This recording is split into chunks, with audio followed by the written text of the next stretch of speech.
Hi, everyone, and welcome to a very special edition of our monthly pitch event. In partnership with the ARM Institute, we're thrilled to be bringing you some of the most exciting emerging startups in the robotics for manufacturing and logistics space, all led by Pittsburgh-based founders. I'm Tara Lukabaugh, Director of Strategic Initiatives at OneValley, and I'll be your host today. None of this would be possible without our event partner, the ARM Institute. On behalf of the whole OneValley team, I'd like to thank them for making this event a reality. We'll be hearing more from them later on.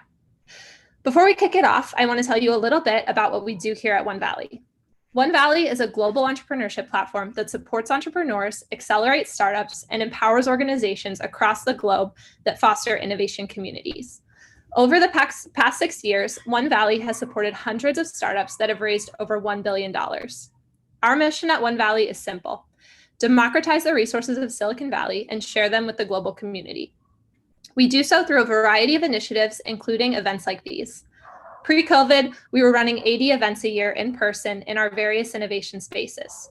Today, not only are we running these events virtually, but the online accessibility of them has opened up these opportunities to the world at large. Now, I'd like to introduce you to Passport, our online innovation platform.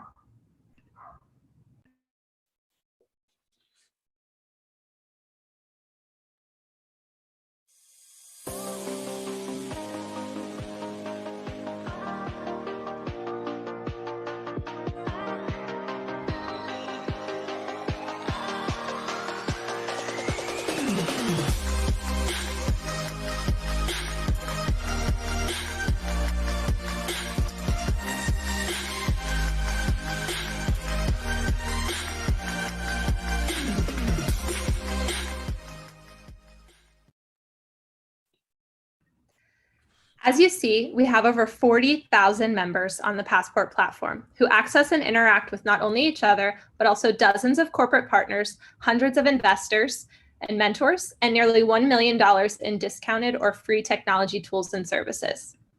Use the code Robotics25 for 25% off of your premium Passport membership.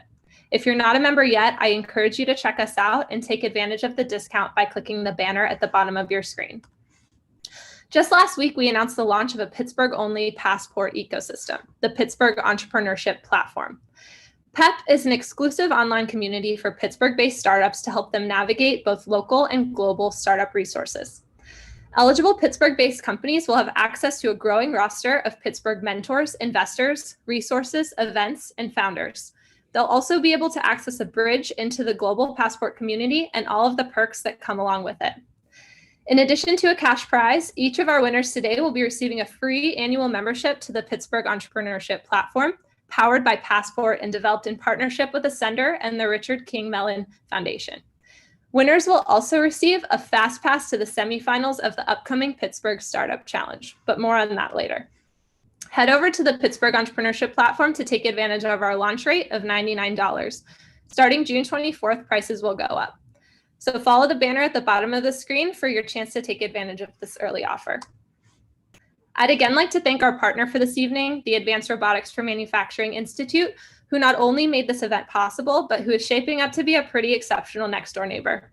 For those of you that don't know, OneValley is opening a new innovation center this summer in Hazelwood Green, right down the street from the ARM Institute in Pittsburgh. We're excited to continue working together to bring you programming like today's. Now let's kick it off with our fireside chat. I'd like to welcome OneValley CEO Nikhil Sinha and Arnie Kravitz, Chief Technology Officer at the ARM Institute, who will be discussing his experience in the robotics community, as well as what excites him about the Hazelwood Green and the Pittsburgh area as a whole. Nikhil, take it away. Thanks, Tara, and welcome everyone, and thank you for joining us for this event. We're delighted to have with us today Arnie Kravitz. As Sarah pointed out, he's the Chief Technology Officer of the Advanced Robotics for Manufacturing Institute, or ARM. Arnie drives ARM's technical vision to help the organization fulfill its mission of increasing US global competitiveness by accelerating innovative technologies that make robots more accessible to US manufacturers. Arnie has spent over 37 years designing, developing, and manufacturing a large portfolio of products that include aquatic robots, autonomous vehicles, robotic, augmented, and virtual reality vision systems, self-learning inference engine-based systems, commercial consumer electronics, and cryptographic devices. Can't think of anyone better to join us for this event today than Ani. Ani has taught as an adjunct professor at the Johns Hopkins University and has significant experience exploiting emerging tools and technologies to rapidly transform new ideas into manufactured products. Ani, welcome to the OneValley pitch event on the future of robotics for manufacturing and logistics. And let me begin by asking you more about the ARM Institute and its mandate and mission. Well, Nicole, thank you for having me, and I look forward to your question. Terrific. Can you tell us more about the ARM Institute and it's what its mandate is, what its mission is, and how it supports manufacturing in the U.S.? Yeah, so the ARM Institute is one of the America Makes institutes. It was set up under the Barack Obama administration, and we are actually sponsored by the Office of Secretary of Defense.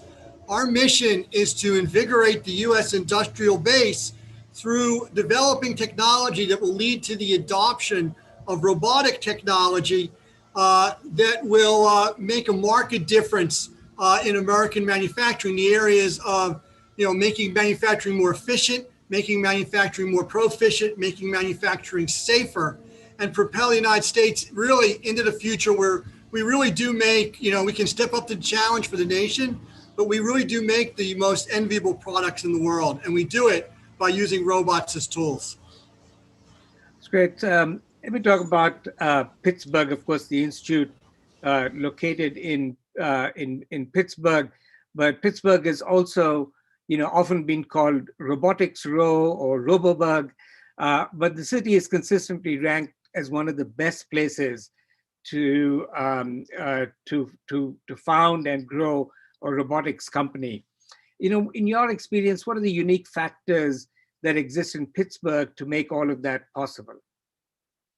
I think one of the great things about Pittsburgh is Pittsburgh has a concentration of companies that's par excellence.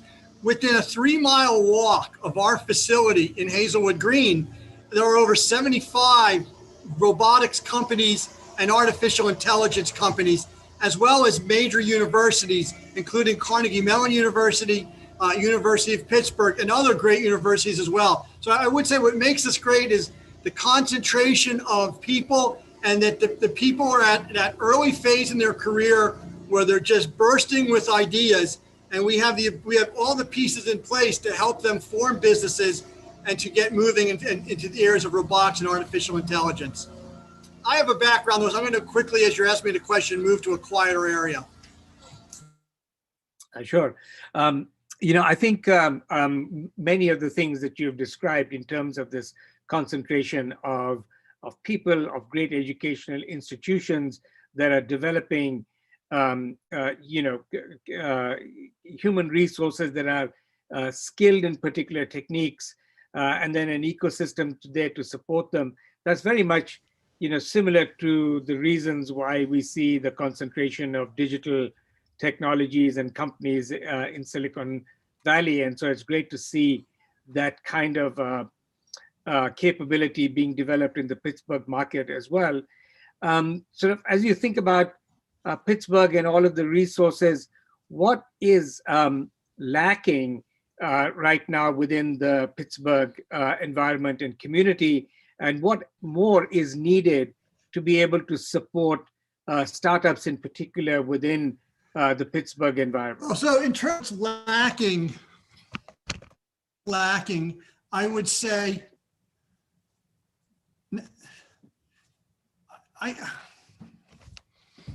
Go ahead, Arnie. Am I still online? Everything's locked up. No, we can hear you.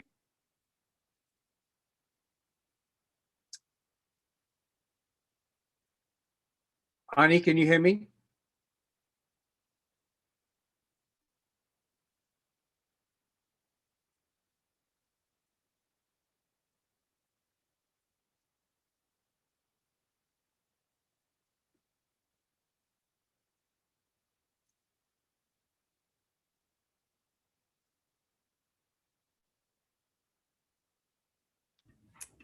Ani, can you still hear me?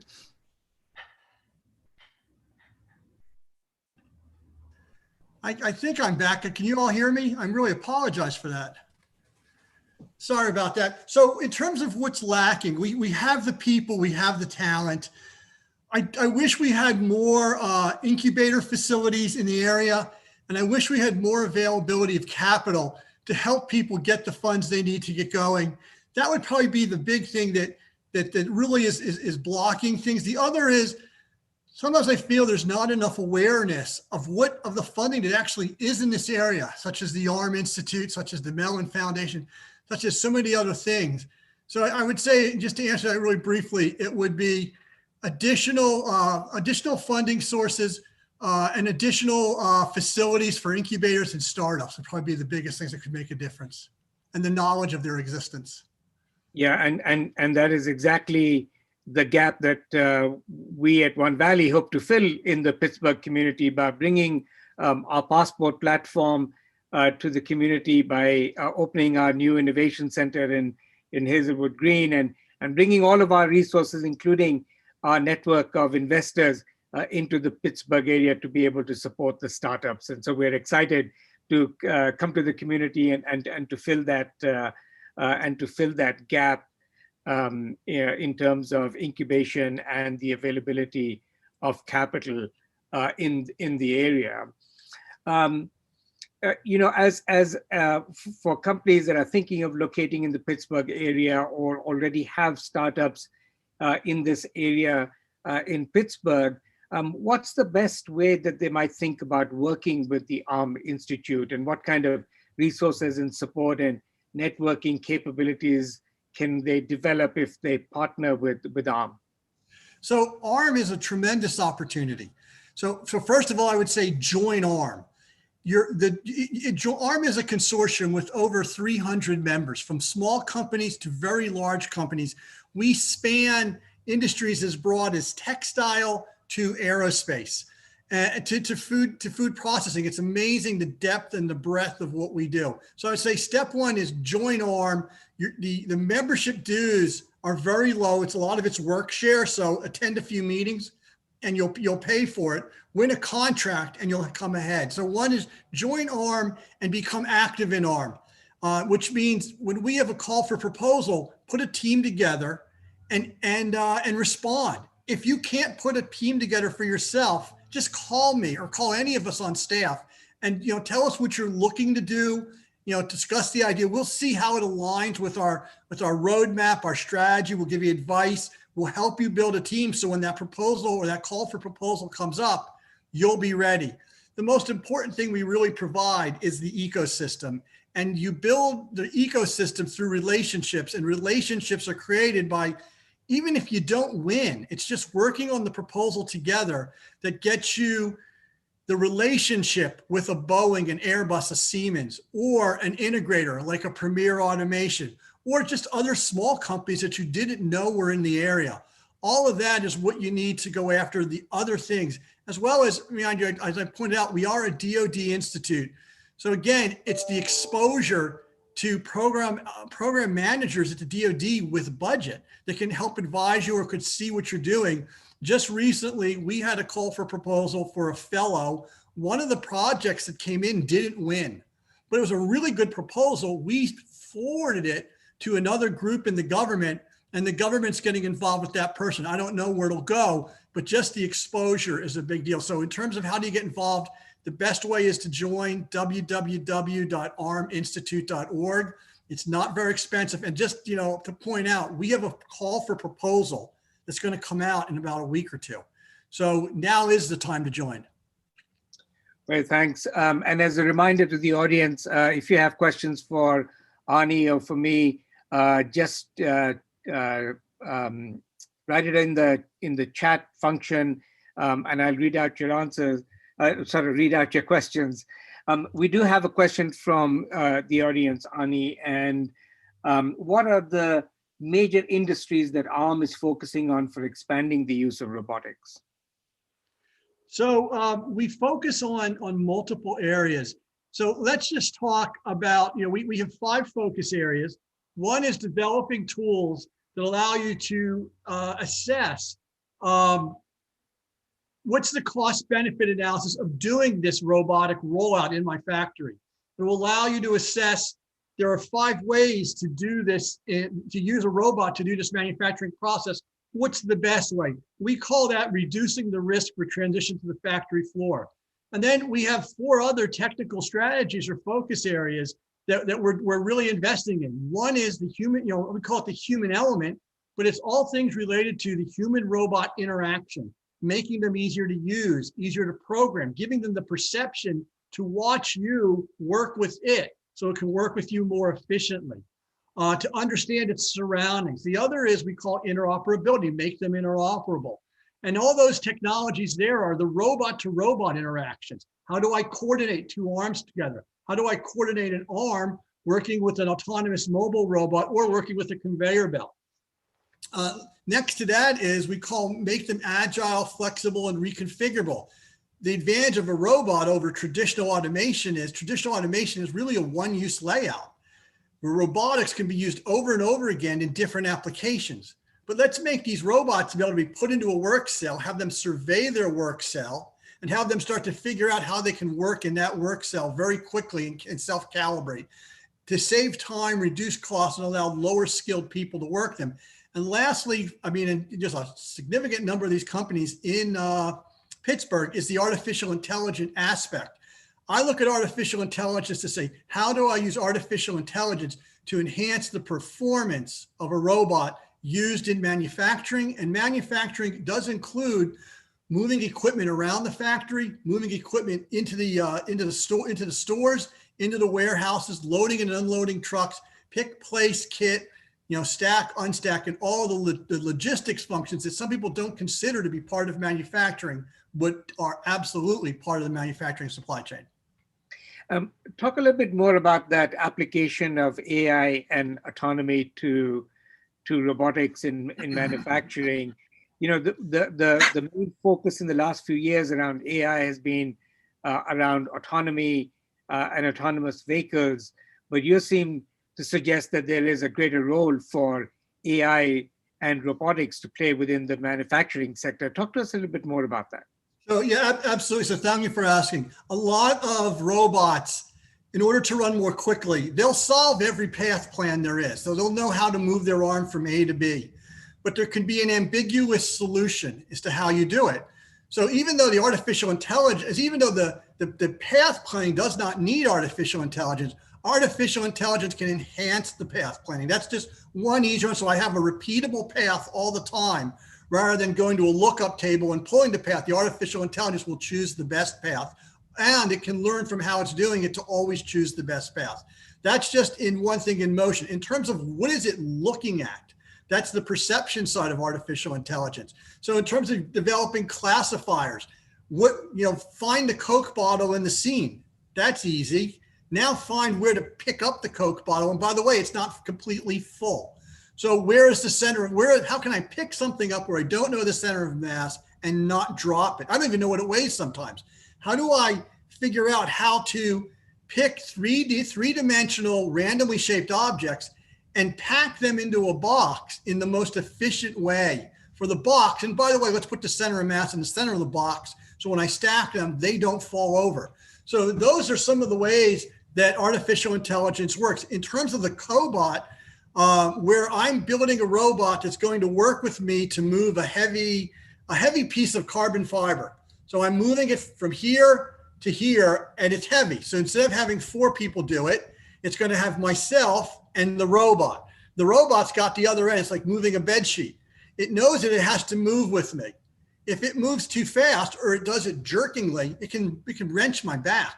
So from a safety perspective, the robot has to see me and have perception of me, and then have some sort of understanding of what could injure me and prevent it. So you have both a safety feature, and you have I'll call it the ability to understand how to move and how to navigate in that. So it's very complex. There's a lot of ambiguity in anything where you have a pliable material where there's uncertainty. It just screams artificial intelligence for an easier solution. And we found that when people use artificial intelligence, it's It is in modules. It is for easier solutions. A lot of it's drop downs where they're pulling artificial intelligence modules down to do things either from ROS or from NVIDIA or from some other online area where they're pulling these modules together and building them. So it's a very exciting time for using artificial intelligence in robotics. All right, we have another question from the audience. Tell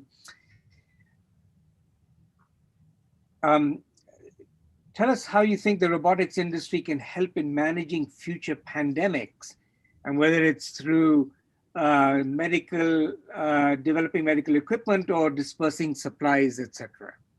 So we actually funded 10 projects, actually 11, in direct response for COVID-19 relief. And that was in using robotic manufacturing to restore the supply chain that was no longer in the United States, in making PPE, which is personal protection equipment. In our case, we have a very large community in the textile world.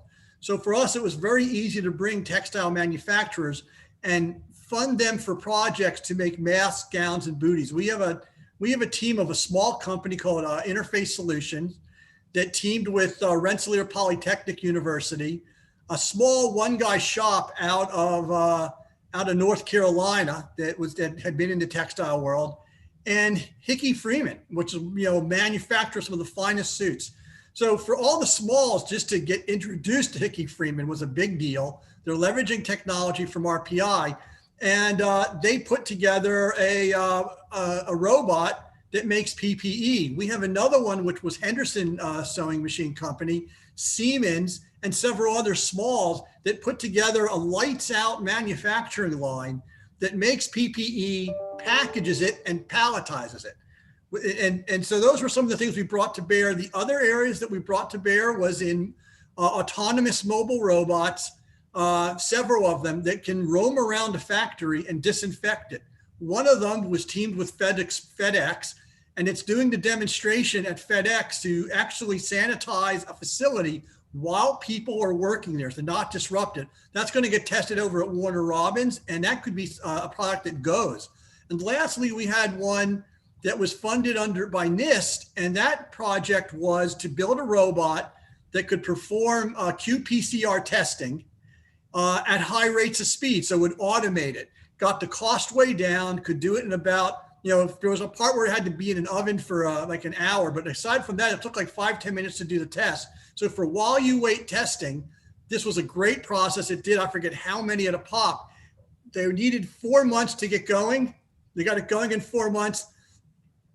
I think it was 2 months later, they were in revenue service with the first one, and now they're cranking out more and putting them in revenue service. It's a great success story. So those are great areas, is that PPE. Actually, I didn't mention one, erecting mobile hospitals and disinfecting buildings are great applications for robots. Great, wow. Didn't realize that you'd already played such an important role in trying to deal with issues around the pandemic. One last question. As you know, we're going to be neighbors at Hazelwood Green before too long. We expect to open our center sometime during the summer. What excites you about what's going on in Hazelwood Green and in that development, and more generally about what's going on in terms of revitalization of industry and services in Pittsburgh? Yes, so Hazelwood Green is very exciting. So, unfortunately, you guys didn't get to see it in 2017 and 2018, when it really was an impoverished neighborhood in the city that businesses had simply abandoned. And yet there were people who were living there. There were businesses that were struggling to survive. And we came in and with help from the city and the state and Redevelopment Act, we were one of the first tenants in Mill 19. Of course, Carnegie Mellon University, we won also in the DOD, we won the proposal. And you're seeing more and more companies going in there. If you just drive down the street there, it used to look like a rundown, dangerous neighborhood. And now it just looks like a neighborhood that's really coming back and coming back fast. And it's an exciting place to be. It's a great location in Pittsburgh. You're right on the river. You can cross the bridge over to another side of the city. There's little restaurants over there. There's bike trails. You can ride downtown. Pittsburgh is a city on the hill. It's a lot like San Francisco. Actually, the hills are steeper, but it's a lot like San Francisco in that it's very hilly. Just imagine San Francisco, no palm trees, snow in winter, and deciduous trees, but you have the steep hills and the inclines. I just think it's a very exciting place to be because it's a place where you're making a difference for the people who live there. Thanks a lot, Ani. We're looking forward to being part of the community and to partner with you and with other organizations in the city to continue to make progress in that development. Thanks so much for joining us today. Thank you for partnering with us on this pitch event. We're very excited to listen to the companies that are going to be pitching today, and we look forward to continuing our conversation and our partnership in the future. Well, Thanks very much. Thank you very much for having me. I have to apologize for that little disruption at the beginning, but I guess with any startup, it seems to always fall apart right when you get the plan set, but the key is to recover. So yeah, we recovered very well. Thank you. Thanks a lot, Ani, and back to you, Tara. Thank you, Nikhil, and thank you, Arnie, for that insightful dialogue. Arnie, thank you so much for joining us tonight and for all of the work you've done and continue to do for the Pittsburgh robotics ecosystem. We're really looking forward to being neighbors and to continuing to work on some exciting programming together. So thank you both again. So now it is time to get started with the pitching portion of today. I would like to start by introducing our judges. Our judges for this evening are, of course, Arnie Kravitz, Chief Technology Officer at the ARM Institute. We have Lisa Michaud-Smith. She is a Principal Software Engineer at RE2 Robotics. We have Nadili Nunez. She is the Executive Director of Ascender. And we have Juan Scarlett, our very own Managing Director of OneValley Ventures. So I want to thank you all for being here and give you a quick moment to introduce yourselves and tell us a little bit about why you're excited about the Pittsburgh robotics ecosystem. So Arnie, perhaps since we just heard from you, maybe for those that are just joining, could you give us a very brief bio and just tell us a little bit about why you're excited about the Pittsburgh robotics ecosystem? So I'm Arnie Kravitz. I'm the Chief Technical Officer for the Advanced Robotics for Manufacturing Institute. We're a public-private partnership, and we are a DoD institute that's charged with invigorating the U.S. industrial base through the adoption of robotic technology that gets enhanced with artificial intelligence. I have a very long background in numerous industries, starting way back in the around 1982, 83 timeframe. And I've been working in high tech, starting off as a design engineer. I've been the president of companies, the vice presidents of companies in different roles. And I just love the technology. And it's very, very exciting to be involved really in the artificial intelligence community and in the robotics community with what's going on right now and the opportunities that are there to really change the way the world manufactures and improves the quality of, I'll call it the quality of life at work for the folk who work in factories. Thanks, Arnie. Lisa, how about we hear from you next? Could you just give us a brief background and share a little bit about what excites you about Pittsburgh and their robotics ecosystem? Sure, yeah. Well, I'm lucky enough, I grew up in the Pittsburgh area, so I got to, stay and raise my own family in a world leader in robotics. So I've always been very excited about that. I went to Penn State, have my degree in computer engineering, and I work for RE2, also known as RE2 Robotics. We're a medium-sized robotics company in Lawrenceville. So we're on the other river from where Hazelwood Green is. And we primarily focus on mobile manipulation, so manipulator arms, robotic arms. I've been with the company for about 15 years now. And I mean, it's just been great getting to work with so many robotics companies in the Pittsburgh area. So even just, I've been working for RE2 that whole time, but have gotten to work with, just individual joint manufacturers, other robotics companies that are doing full integrated systems, companies that are doing sensor development, as well as, Pittsburgh has the traditional manufacturing base of castings companies, machining companies, and that has just made it so much easier for RE2 to grow because we can grow along with all of these other companies right beside us. Awesome. Hopefully we'll be able to get you from Lawrenceville over to Hazelwood Green for a few events in the near future. Thanks for sharing. I hang out with Catalyst Connection in the same building. So awesome. I'm there. Great. Well, we'll see you there. Nadili, how about we hear from you next?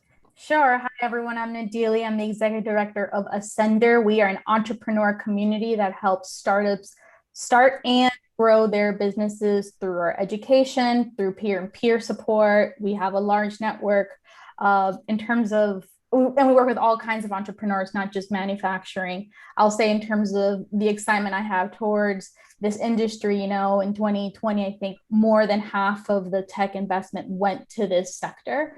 And so it's to say there is not that there's something growing, people are noticing what's already great here. I've been on the board for South by Southwest Pitch and a Canadian international pitch competition, which part of the innovations I've seen have been manufacturing worldwide. And I still say that Pittsburgh's got something real special. So I love it here. I'm originally from New York, and Carnegie Mellon brought me here, which is another hub of innovation too. So I'm very glad to be here, and thank you for having me.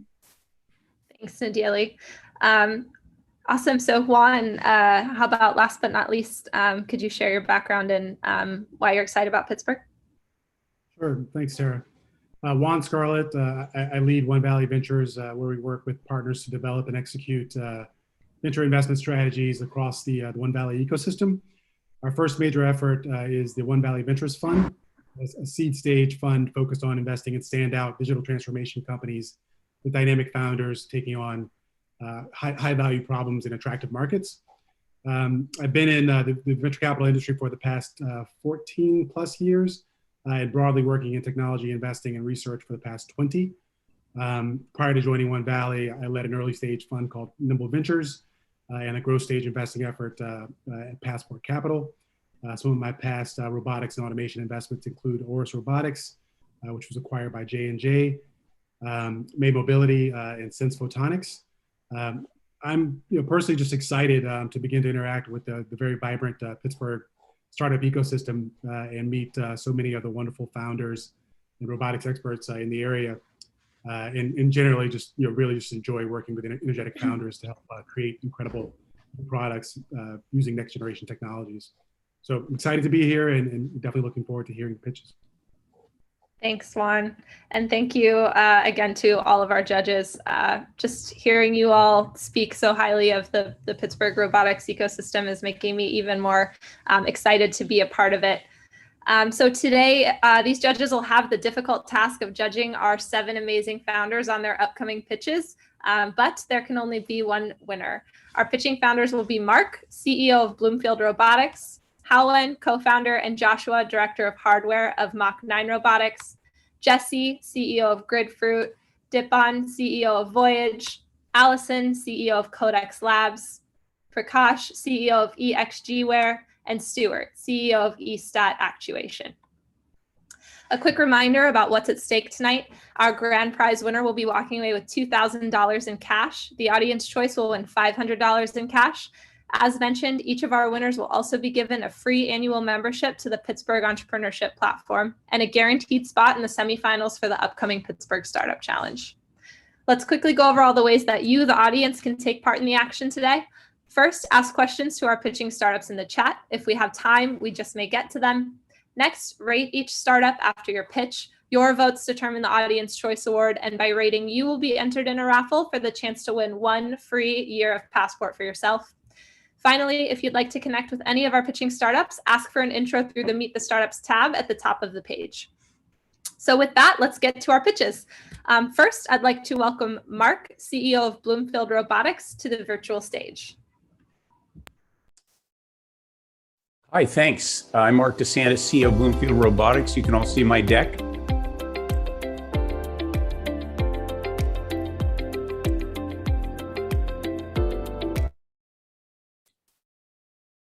Hi, I'm Mark DeSantis, CEO of Bloomfield Robotics. Thanks for having us. We take pictures of plants, and then we use those pictures to determine the health and performance of those plants. World population is going to grow by 3 billion. That's 40% increase in population. We'll have to grow more food in the next 30 years than we have since the invention of agriculture 10,000 years ago. And we're going to have to do it on less arable land with fewer tools available to do it. Hey, Mark, I'm sorry to jump in, but we need to see your presentation. I don't believe the screen share went through. I thought okay. Let me do that again. Can you see it? Yep, we can see. All right, let me hit it again. Sorry about that. Mark DeSantis, CEO of Bloomfield Robotics. Thanks again for having me. We take pictures of plants, as I said, and we use those pictures to determine the health and performance of those plants. An important thing right now, because we're over the next 30 years going to increase world population by 40%. That's 3 billion people. We're going to have to grow more food in those 30 years than we have since the invention of agriculture 10,000 years ago. We're going to have to do that actually by getting more with less. There'll be less arable land than is available today and fewer tools than are commonly used today. It happens to be our opinion the way to do that is to monitor the condition of every plant from seed to harvest. And that's why we say every plant matters. Precision agriculture is a concept that was around 30 years ago. It's the idea that you can manage crops in a very specific way. Right now, the lowest level of resolution to manage crops is the acre. But if you can image every single plant and geolocate that plant and tell you everything about that plant through its life, you can manage down to the grape and the apple and the peach. And that's what we do. One example, AA Vineyard is one of our customers in New York State. A typical inspection regime on a vineyard includes a viticulturalist who will walk among the vines, and they can typically inspect about 150 vines. That's about 1/10 of an acre.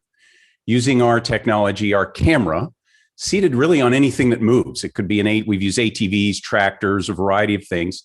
Pass it in front of the plant, uses a typical RGB imaging, but a stereo lens with its own light source, and then assesses every single vine, every single grape, and geolocates everything it sees. That data, some of which is processed on the device, the bulk of which goes up to the cloud, and then a readout for the grower that tells that grower the precise condition of every vine, every grape, every leaf on every plant in the entire vineyard on a continuous basis.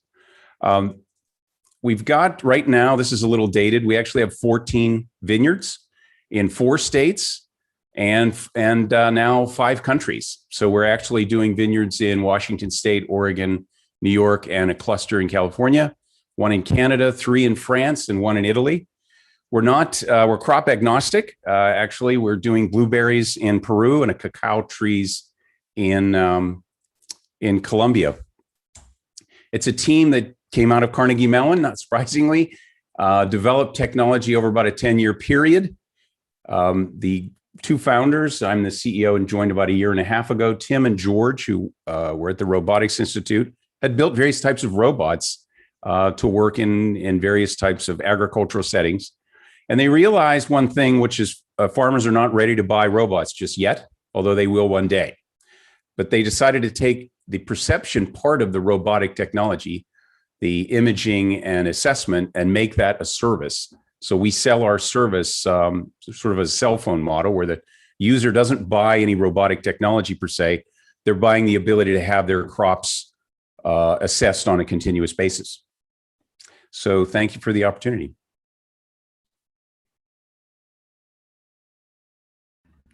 Thank you so much, Mark, for your wonderful presentation. Let's head over to the judges for questions.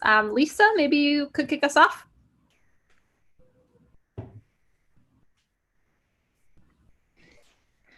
So I guess the first question I had is, you say that you are selling your service. So how often does that service need to happen? And how much of a hassle is it for you to provide that service every time? So is it, you have to ship the equipment there, or you store the equipment in a warehouse nearby? How does that work? Nope. Yeah, we don't provide any of this service. We just give them a camera. It takes 20 minutes to set up. They can attach it to anything that moves, and they're good to go. So we rarely actually see our customers. So they turn it on and just drive. The service for crop inspection, typically in a vineyard or in any kind of specialty crop, which is where our focus is, we originally thought was probably 6 or 8 times a year. It turns out that's not quite the case. Some of our growers are inspecting their crops on a weekly basis, and depending on the season, it's on a daily basis. So they're using this tool much more intensively than we imagined they ever would. Thanks, Mark. Thank you, Lisa, for the question. Juan or Nadili, do either of you have any questions? Sure.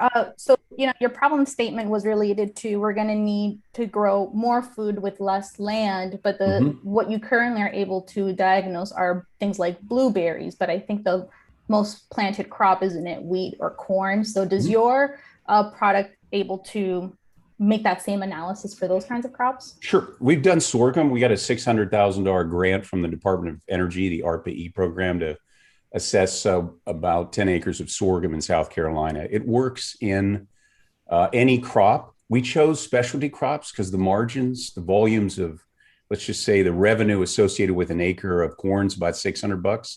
The revenue associated with grapes is anywhere from $8,000 to $15,000, and cannabis can be in the millions. So we focused first and foremost where the money is, and that's in specialty crops, which is globally about a $2 trillion market. It's probably, agriculture is the largest industry in the world. So we went where the money is, but no, we can address any crop. Juan, I see you unmuted. Would you like to ask a question as well? Yeah, real quick. Thanks, Mark. I guess I'd love to understand if you guys have a sense yet, or thus far, for how much you're improving the performance of the crops that you're monitoring. Sure. We do 3 things. One, good question. Numbers. One is we function like a doctor. So we're diagnosing problems, mold, infestation, disease early. These are monocultures. So a disease shows up on one plant, it can wipe out an entire crop, something the Southeast is suffering from right now. We see those things as they happen. So we're inspecting every crop and alert the grower to where it is and what it is with the image location. We also function like a coach. So we are looking at the crop at different states throughout the life of the crop and measuring it against what the expectations are of the grower. And then the grower can go in and address it with additional water, de-leafing, or any other things that they do through the life of the plant. And then the last thing we do in value is yield prediction. This is the holy grail of every farmer. You want to know how much you're going to produce because you're selling it forward. Because we're imaging not 1 or 2% of the crop, we're imaging in some cases the entire grow, we're able to generate a yield prediction far sooner with a higher level of accuracy and precision. And in one case, we were able to increase yield in one of our vineyards up to 5%, which is a big deal. And we're only in our 2nd year. Thanks, Mark. Arnie, would you like to close us out with one final question? Yeah, just in terms of just on the economics of it all. So I think I understand what you're trying to do, which I think is really great. In terms of just the current way of doing it, if we're doing it manually, say on an organic farm where you have someone walking the fields, or teams of people walking, to make it equivalent, so you're doing 100% inspection.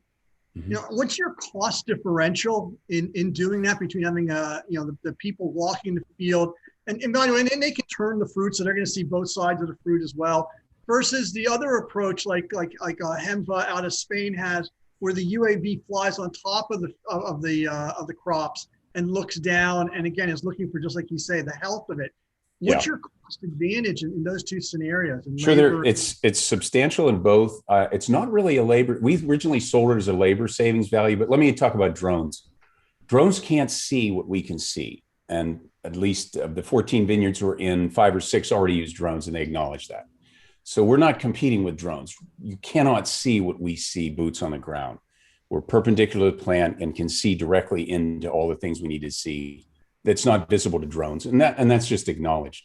But you asked about how much labor savings we are on bodies. You're using one ATV and just driving up and down the roads, and you don't have to send as many people. But actually, we learned a little dirty secret about crop inspection. It doesn't work. Using humans doesn't work. So 2 of the vineyards we are in, one of which is Chateau Palmer, which makes the famous Chateau Margaux, one of the premier vineyards in France, used people. And I remember I was talking to the vineyard manager and I said, well, how does this compare to humans? It doesn't. The people we use, even if they're trained and highly motivated, The problem is when you use multiple people to inspect the same thing, you get different opinions. He used the example of a radiologist. If you give the same X-ray to 5 radiologists, you get 4 opinions. And the opinions are different enough to invalidate the data. So they like it because of the objective nature of it. You're digitalizing what you're seeing. So you actually have a digital record of the time and date stamped of the thing you saw, which you can keep forever and compare it over time because we're imaging the same plant repeatedly through its life. And we're doing it on a massive scale. It's just a very different scenario than using humans. So there is a labor savings component, and we went into this thinking that was it. But that's number 5 on the value according to our customers. Thank you, Mark, for that great presentation and those insightful responses. And thank you to all of our judges. Next up, we have Mach 9 Robotics. Please join me in welcoming its co-founder, Howen, to our virtual stage.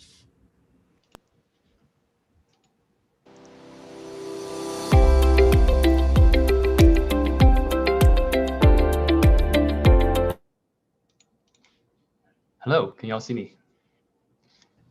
Yeah, we can. Good afternoon, everyone. My name is Howen. I'm a co-founder at Mach 9 Robotics, and we help you look at what's on the ground now. Utilities keep cities running. What's surprising is that in most cases, the condition and even position of utilities are completely unknown to us. This lack of information has cost people their lives and led to billions of dollars in financial losses. The solution to the problem is subsurface mapping, which is currently slow, inaccurate, expensive, dangerous, and plainly hard. Our solution is integrating hardware with an intelligent mapping software, which makes subsurface mapping faster, cheaper, and more accurate. We increase the efficiency by streamlining subsurface utility inspection in 3 key ways. First, we help you create survey-grade models of surface and subsurface assets that even non-experts can understand. Second, we give everyone the power of an expert geophysicist when interpreting the data using our proprietary AI mapping software. Finally, we provide seamless software integration so that tedious manual data entry and analysis become a thing of the past, making the subsurface utility mapping workflow quicker and more streamlined. Mach 9 actually evolved out of a research project out of CMU to position robots in challenging GPS-denied environments using subsurface information. This is relevant for navigation in the mining industry, where visual sensors typically fail under harsh environmental conditions. And we show these research results to our customers and learn that what they want is to be able to automatically position underground utilities from GPR data directly. We've built a platform for surveyors to map utilities even in GPS-denied environments using the localization algorithm that we developed in-house. And we collected a small data set shown right here with our experimental mapping unit on the Carnegie Mellon's campus from the Cut to the Gates-Hillman Center. And we demonstrated our ability to locate the global positions of underground utility pipes that keep CME running every day, as shown in the orange dots in the bottom right figure. This is just one step further to a future where we can analyze subsurface information at scale completely automatically. So according to our interaction with our customers, we have identified 2 complementary solutions to the subsurface mapping problem. The first solution we call M1 is an integrated software solution for utility locators, which we're beginning to pilot as soon as this summer. In M1, we plan to provide automated data processing and interpretation in real time, and we presented the conclusions to technicians via a very intuitive visual interface to help them get the job done fast and correctly. The second solution we're providing is M2, and we're prototyping that this summer, which is an artificial intelligence powered mobile mapping platform capable of mapping large-scale 3D surface and subsurface models of entire cities at a large scale. We've already found several large civil engineering and firms and energy companies looking to use M2 for large construction and inspection projects. Our customers know the value of our products, and we know their needs. We're disrupting the technically stagnant subsurface mapping equipment market from the ground up. Our current customers are civil engineers and utility locating firms who are deeply familiar with the equipment that we're providing. And in the future, we plan to aim at a bigger market. We plan to provide the information directly to companies ranging from agriculture to mining to disrupt the over $90 billion subsurface inspection information market. Our competition builds great hardware and software, but no one is addressing how to combine surface and subsurface information to inspect utilities at scale. In fact, several OEMs have actually reached out to us to build them better software. When speaking with practitioners, we found that it takes usually over 5 days to analyze 1 day worth of survey data using existing software. And 80% of the land surveyors using the software are actually dissatisfied with the software they're using. And some of them would even go as far as changing their entire fleet of radar systems just to get marginally better software performance. We are moving Mach 9 fast. We are in negotiations with the nation's largest utility locating company. We are acquiring tons of relevant data. We're creating partnerships with OEMs to get access to very expensive equipment to construct our mobile mapping proof of concept. And we are expecting $3 million sales in mobile mapping systems from the already interested clients in the US, Australia, and the UK.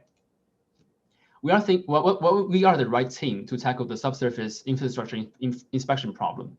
And one of the goals of Mach 9 is to bring together best technologists, thinkers, hackers, and hustlers from Pittsburgh in Pittsburgh. I'm joined by my co-founder, Josh Spizak, and we both work for Professor Howie Chosen under his biorobotics lab, solving the most challenging perception problems. And to make sure we are on the right track, we are also advised by the best, including Dave Maloney and Don Rucker, who are seasoned business builders. We're also advised by Michael Tuig, who has deeper understanding of the subsurface utility mapping problem and market, Dr. Dimi Apostolopoulos, and Professor Michael Case, who are one of the best robotics practitioners in the world. We thank you so much for listening. If you have any questions, comments, ideas, or referrals, please reach out to us at info@mach9.co and help us prevent tomorrow's big infrastructure failure today. Thank you so much. Thank you so much, Howard. I'd like to also welcome Joshua from the Mach 9 team, who will be joining for the Q&A portion. So with that, let's head over to the judges for questions. Nadili, can we kick it off with you? Sure. Can you tell me a little bit about the pricing? Yes, of course. So let me show the slide for that, actually. Yeah, so we have identified the pricing strategy for M1, which is the first. We don't see the slide, by the way, if you're wanting us to see it. Oh, let me try to do that again. Can you see it now?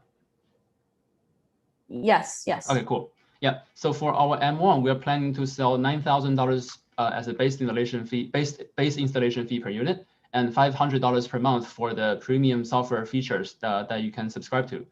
And for M1, we are planning to provide the visual friendly user interface for the utility locators to be able to locate utilities fast and conveniently. Thank you, Howard.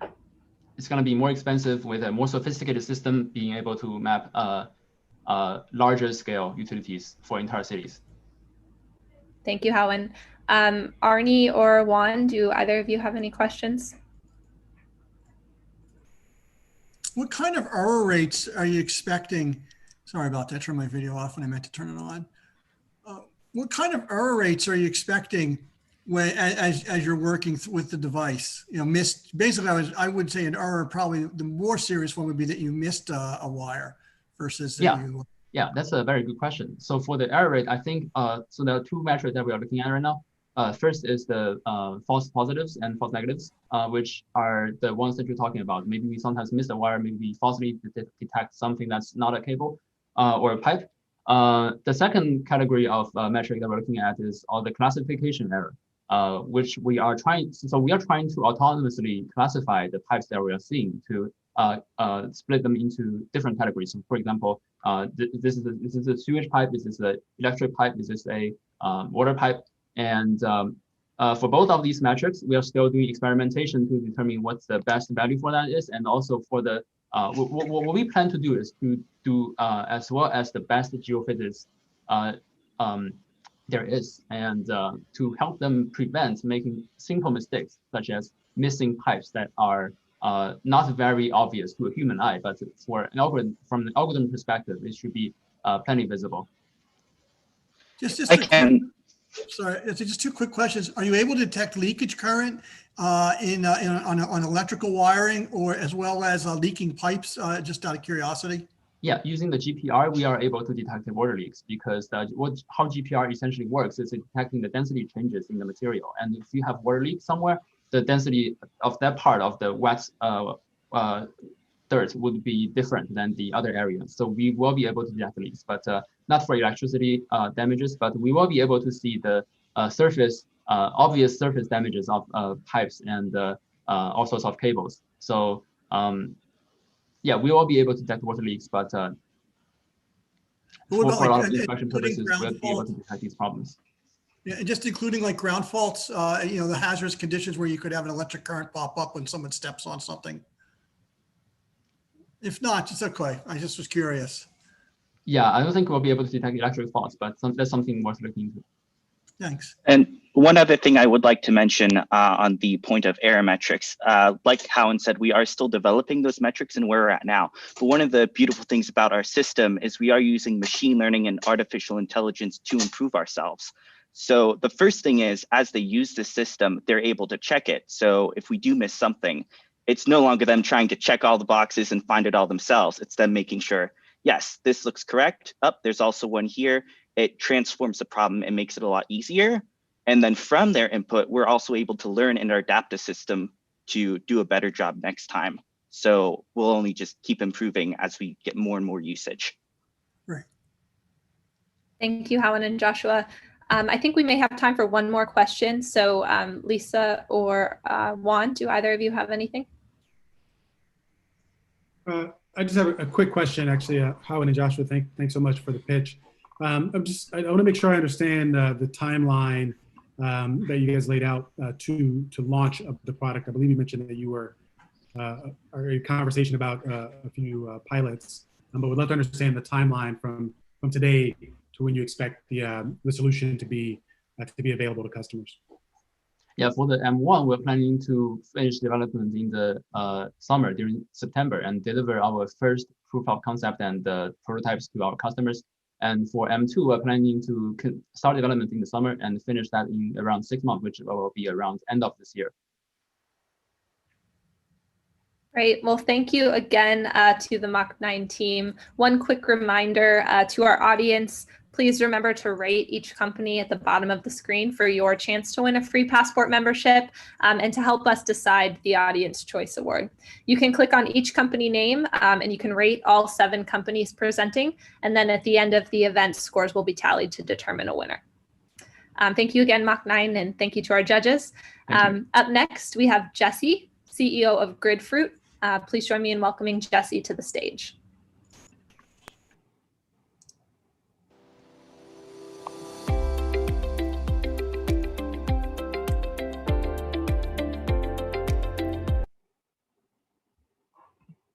Hi, everyone. Thank you for making time today. Let's see, full screen here. I'm Jesse Thornburg with Gridfruit. We put unused data to work with artificial intelligence, controlling stores, refrigeration systems to reduce their energy bills, improve their power outage resilience, and provide the grid with benefits. Think with me about the last time you walked through a supermarket and opened up one of those big freezer doors and watched the cold white air pour out on you. This represents a small loss in thermal energy to the store, and their refrigeration systems respond throughout the day by turning on and off compressors that drive that temperature back down. This is data we collected from our first pilot. You can see in blue the power performance of the compressor, and then 3 to 4 times a day, there's a large spike in power due to the system's defrosting. Unfortunately, the manufacturers typically set these defrosts to occur right in the evening hours when residential homes are also peaking in demand. So grids often see an aggregate load curve something like this, as we found from our first paid pilot customer, Southern California Edison. Basically, they have solar midday, but just as the sun's going down, that demand from commercial and residential customers is going up. And grids across the country pass as much of that cost as they can on to the ratepayers, customers like us. And they have to turn on their most expensive and highest polluting generators that time every evening. Now, many players are addressing this in residential homes, but we saw a huge need in food retail. Basically, their commercial refrigerators are the majority of their energy cost, up to 62% of their electricity usage. And they're already collecting data from these systems, but keeping that siloed, and most of it is left unused. We take that data, it's noisy, bits are missing, so we clean it up and use machine learning to process that with weather data and inputs from the grid, including time of day and seasonal pricing, to optimize control recommendations for the store so they can reduce their energy bills, extend their asset lifetimes, improve outage resilience to protect their food inventory, and also open up a new revenue stream from demand response payments from the grid. And we see this as a first step in a larger platform to come the nest of commercial buildings, partnering with the existing controls manufacturers and adding a software layer on that to balance commercial refrigeration with loads like HVAC and lighting, on-site generation like rooftop solar, and electric vehicle charging. We've also developed and demonstrated a dashboard that provides automated alerts so that the store maintenance personnel get alerts if any variable of interest goes outside the bounds that they've set. And we've heard from over 150 discussions with potential customers that they have trouble accessing the data that they're currently providing, and they want a platform like this. We demonstrated from our pilot that we can save each supermarket an average of $36K per year and provide up to $10K in one-time grid rebates, as well as providing the grid up to 15% in peak reduction and emissions reduction. We are starting out charging this as a SaaS subscription model based on a percentage of savings that we demonstrate for an initial trial period. And the percent of savings model is good because with machine learning, we actually improve our performance the longer we train the algorithm and the more data we have. So the value keeps increasing. And we have the benefit of chain-based customer acquisition. So we build a digital twin, supplement that with data for the first 1 or 2 test stores in a chain, but then each additional store we add on is nominal additional cost, and we don't need boots on the ground for each new store we add. We have a number of competitors. Most companies in energy management are focusing on HVAC and lighting, but these few are focusing on refrigeration. But they don't provide outage resilience by pre-cooling the refrigerators. We're demonstrating that in an SPR project and getting great results. We, as I mentioned, have already demonstrated in the store and utility markets, and we're expanding in the coming years to reach around 50 million in revenue by 2025. And from our bottoms up estimate, we've found that this is a $24 billion annual US market.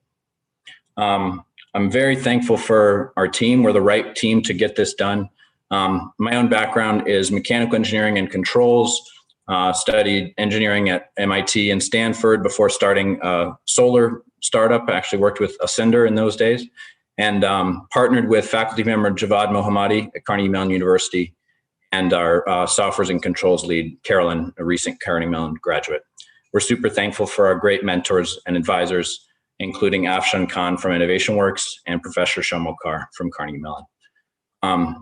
We couldn't be here today without these great partners. So many in Pittsburgh and throughout the US, and I appreciate your time. Welcome your questions. Thank you so much, Jesse, for that wonderful presentation. Over to the judges. Juan, would you like to kick us off? Sure. Thank you, Jesse. Very interesting solution. I guess I'm more curious on the go-to-market side.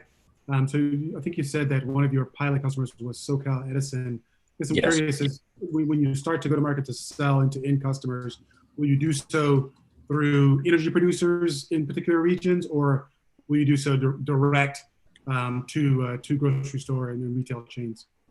Yeah, that's a great question. We are starting, I say we're constantly talking with both, but we have found the utilities are more open to it and often have budget set aside for this. So SoCal Edison, for example, had invested in some energy management for cold warehouses, but they wanted a platform to do that with food stores, which they didn't have. So we find that with a lot of utilities where they've gotten demand response from residential buildings and certain industrial partners, but they really want it from food retail partners.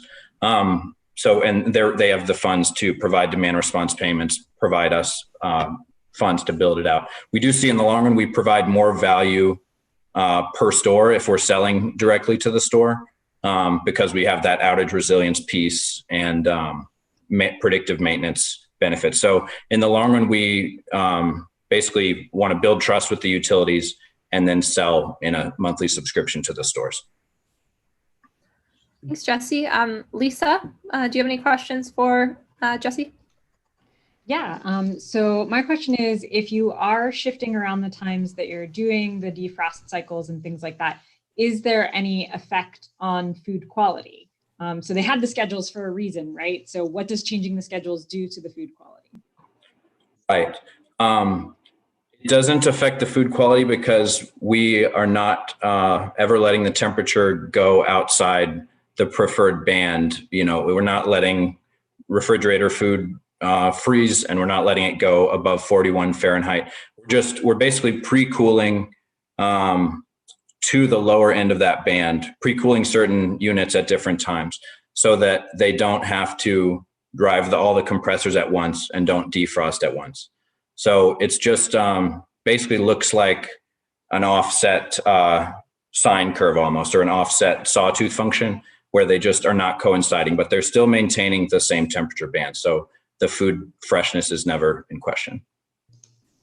So what level of instrumentation is required to be able to roll this out to a store? Is that all represented in that, I think, $15,000 cost that you were showing, or is that a separate cost to be able to roll this out? It's a very small upfront instrumentation cost. Basically, we're adding a layer to their existing digital controllers that often have, typically it's these big platforms, Emerson, Danfoss, Honeywell has a platform, and basically they have digital controllers with a Modbus connection. So we connect a Raspberry Pi microcontroller through Modbus, and then we can send our signals to that and adjust the commands from their existing control system. So we don't have to get involved with any refrigerant lines, superheat, pressure, any of that stuff. We let that run as normal, but we can adjust the set points through a small microcontroller. Thank you. Jesse, I think we have time for one last very quick question. Arnie or Nadili, do either of you have anything? Sure. I mean, I've seen there's a lot of smart building product out there, and I like this. It's clever and could be very useful. So, just relative to your competitors in the smart building controls world, what prevents someone from coming in? What is your durable and be honest, unfair competitive advantage that's going to, once you get out there and people see you are making money, just keep the competitors from jumping in and undercutting, putting you into a knife fight on cost, or undercutting you for market share? Yeah, that's a good point. We have talked to a lot of those companies doing energy management. We hear from many of them that they don't want to touch refrigeration because communicating with those controls platforms I mentioned is difficult. So, Emerson Electric and Danfoss have basically built their control hardware so that it doesn't interface with, say, Google Nest or, a Honeywell controller that's added on later. So there's an aversion from how that infrastructure has been built so far. There's also an aversion to getting into temperature adjustment. So we've also gone through the insurance conversations to make the store owners happy. There's also a data level where the data is guarded by these stores, but we've been able to get data sets, multiple years of data set at 1 second granularity, whereas most people, when they do get data, it's an hour, 1 per hour reading. So we're pushing, on that front. We're also filing a patent, but it's certainly something we're constantly addressing and fighting against. It's a great point. Thank you. Thank you, Jesse, and thank you to our judges. Up next, it's my pleasure to welcome Dipon, CEO of Voyage, to the virtual stage.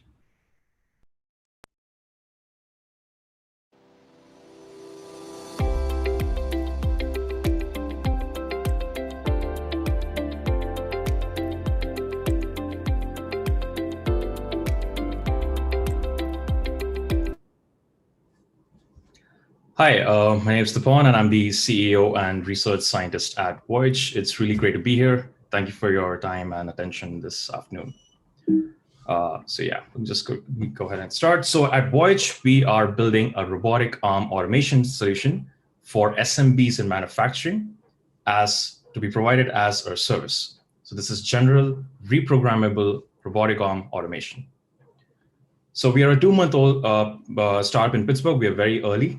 But we are already part of the Institute, and we have conducted over more than 30 interviews across the industry. Multiple site visits already done, where we have talked about the pain points and really what kind of like tasks our manufacturers actually need to be automated. Through that, we have actually already have our first SMB paid pilot agreed just within the first 2 months itself. And looking at our mission, at our AI research strategy as well, 4 CMU MS engineers, master's engineers will be joining the team in summer to actually execute that paid pilot. Now, that said, we're also partnering with a robotic arm startup for our hardware needs. So this is going to be industry-ready cobots. So they are also a startup with specialized in hardware. So we are not a hardware company. We are an AI software robotics control systems company in some sense. And right now we are fully bootstrapped. So any cash will go a long way for us to actually make an impact in this space. I finished my PhD just last December. My thesis was on applying neuroscience ideas to deep learning. So this was fundamental research done. And I have about 7+ years in AI, signal processing, and computer vision. Through that time, was fortunate enough to publish about 25 publications in top conferences and journals, 5 fully granted CMU patents, and also worked for the US government agencies such as DoD, DHS, and DOJ for building their state-of-the-art face detection systems, which are at large scale. That was also part of the work done at CMU. So the question is, why this problem and why right now? So it turns out that macroeconomics catalyzed by AI technology is resulting in the fastest skill shift that we have in human history. Now, that's a good thing. But the problem is that a lot of these other tasks, which are low valued, are becoming really hard or difficult for humans to actually continue performing. They're dull, they're repetitive, they're mundane, and in many cases, they're actually dangerous. And this puts a lot of pressure on the workforce right there. So in addition to this, there's a worker population that's retiring right now, and new generation is looking elsewhere. So for them, these growth opportunities are not as big enough as they want it to be. So which results in a large gap in workforce. Now, the problem is that manufacturing SMBs in the US are facing the biggest crunch. Not logistics, but manufacturing industry as a whole, with all of these 240,000 SMBs, they're right now facing a brunt of this problem. And this is just in the US. So the question stands, why doesn't traditional automation work for SMBs?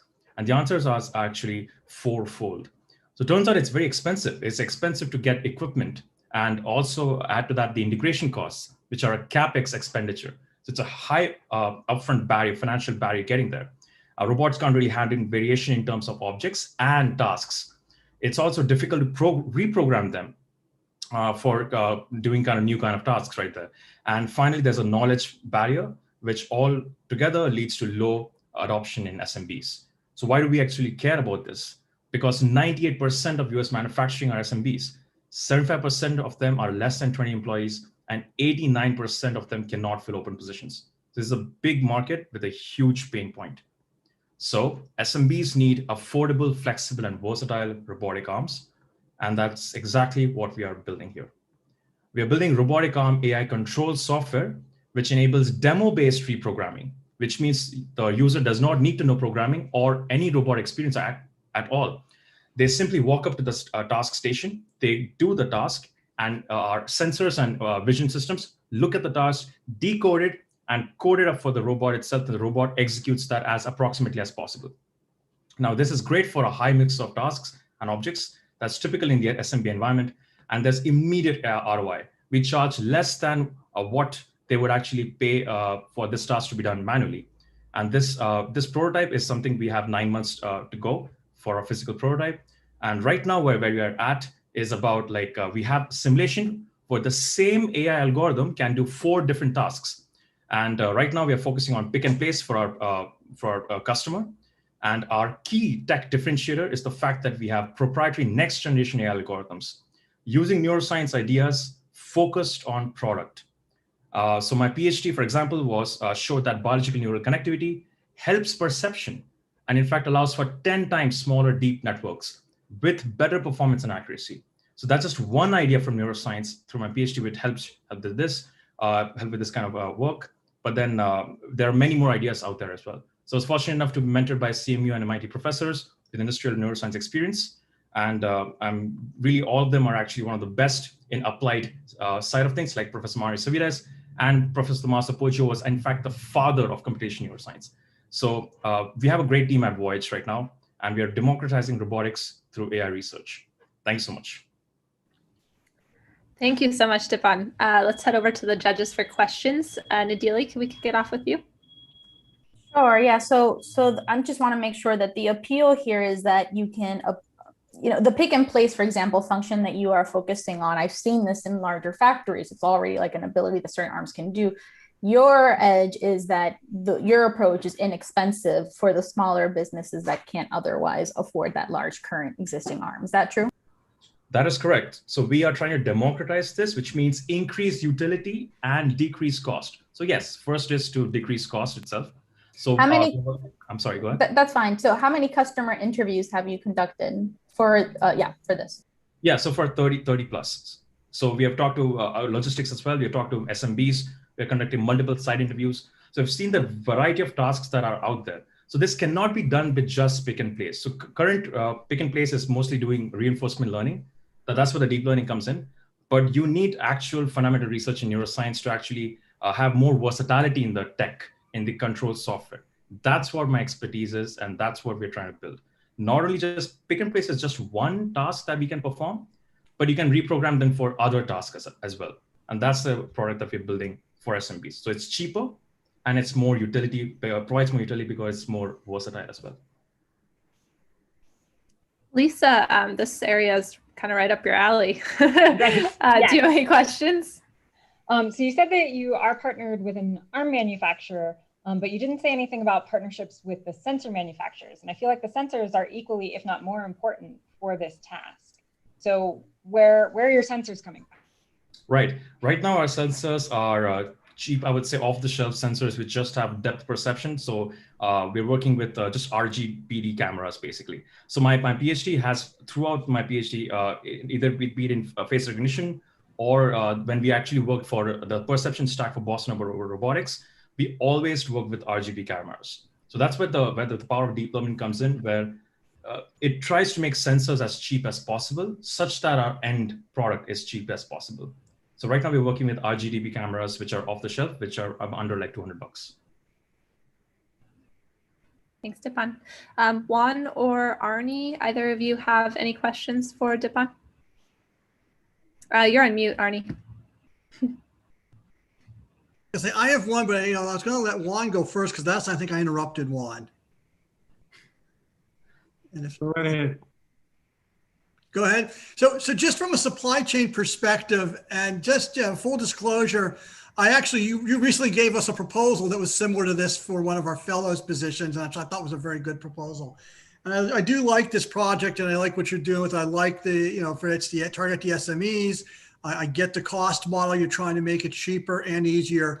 So on a supply chain perspective, and Lisa kind of was going into this, where are you in locking up your supply chain? Do you have purchase commitments from your purchase commitments from your suppliers that allow you to buy the product at price in the long term as you go forwards? And then the other question was, you're going to own this hardware in terms of sustaining for the year. How much experience do you have with your suppliers, and how confident are you, or how will you make sure you can actually sustain it in place so that you don't run into a financial crunch in 3-4 years? That's a great question. So our suppliers right now, as I mentioned, are not the traditional robotic companies, because their systems cost more than $30,000, $45,000 a piece. So we are working with a startup which is trying to get that cost down. So they're here for about 10 years already, and they have I would say like a rental program. So we are not buying the robots outright; we are renting them. So as our customers' contracts end, our contracts end as well, and we charge a premium on top of that. And the rental and the premium cost together is basically passed on to the customer, which is still cheaper than what they would pay for manual labor to be done. Now that's where the trick is. The trick is to go after tasks which are hard pain points for our customers and which we can solve. So that's how we are starting. We also have basic negotiations will be going on in the fall, when they are a supplier actually coming out with a newer arm, and they'll be starting robotics as a service for other startups. So that's where we can actually negotiate our price to be much lower as well, such that we provide more value to our customer and in the end. Just to follow on questions really is, In terms of if you were to lose one of your suppliers, how big of an impact would it be on the software? So, for instance, you lose your sensors, you have to go to a new one. You lose your robot OEMs, you have to go get a different one. And then the last part was on the artificial intelligence. Are you actually, how confident are you that you really will get shared learning from customer to customer as you're looking at that data, so you can achieve that piece? Great questions. So firstly, our entire system needs to be, doesn't have to be, needs to be hardware agnostic. So we have sensors on our board. Sensors will be part of our system as well, so as the compute. But we need to be agnostic to what the what the actual arm is. And hence we'll be working with two different suppliers, making the same software working for different arms. So that's the first case. So for example, you mentioned it in your fireside chat as well. We don't need to plan for what the robot arm should be doing. Our main, I would say our main strength is in the perception side of things. How to grasp something, what to grasp, what to do next, and so on. So we direct the arms. So we're independent of what the arms actually are in that sense.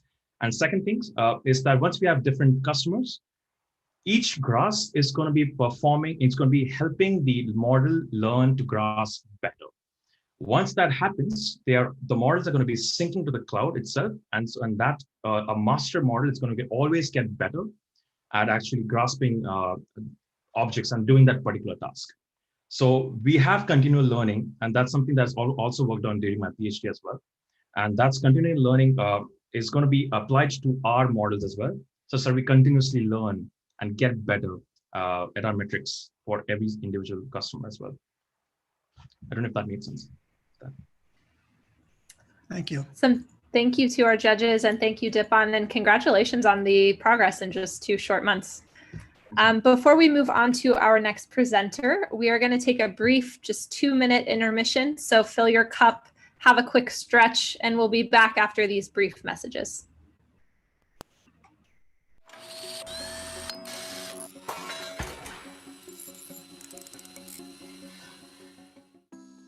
US-based manufacturing is due for a renaissance. New technologies empower American potential and ingenuity, creating and building stronger, faster, and more effective businesses. These technologies elevate, not eliminate, the human roles in manufacturing. The key to all of this? Robotics. Collaboration between robots and humans catalyzes new, in-demand careers in manufacturing. When robots take on burdensome and more dangerous tasks, a safer work environment is created. Retraining workers to develop new skills to work alongside the new technologies is key. ARM will drive programs that help Americans gain these skills at every age. From reaching out to displaced workers to working with students, ARM believes in creating opportunities for a more developed, diverse workforce. This workforce will manage, design, and build the future with all the technological advantages that robotics provides. ARM and its members are on a mission to make the U.S. the world's leader in manufacturing. Companies large and small are learning new ways to implement innovative technologies to make their businesses more efficient, cost-effective, and competitive on the world stage. Humans working and learning side by side with advanced robotics. The future is happening now, thanks to innovation led by ARM and its members.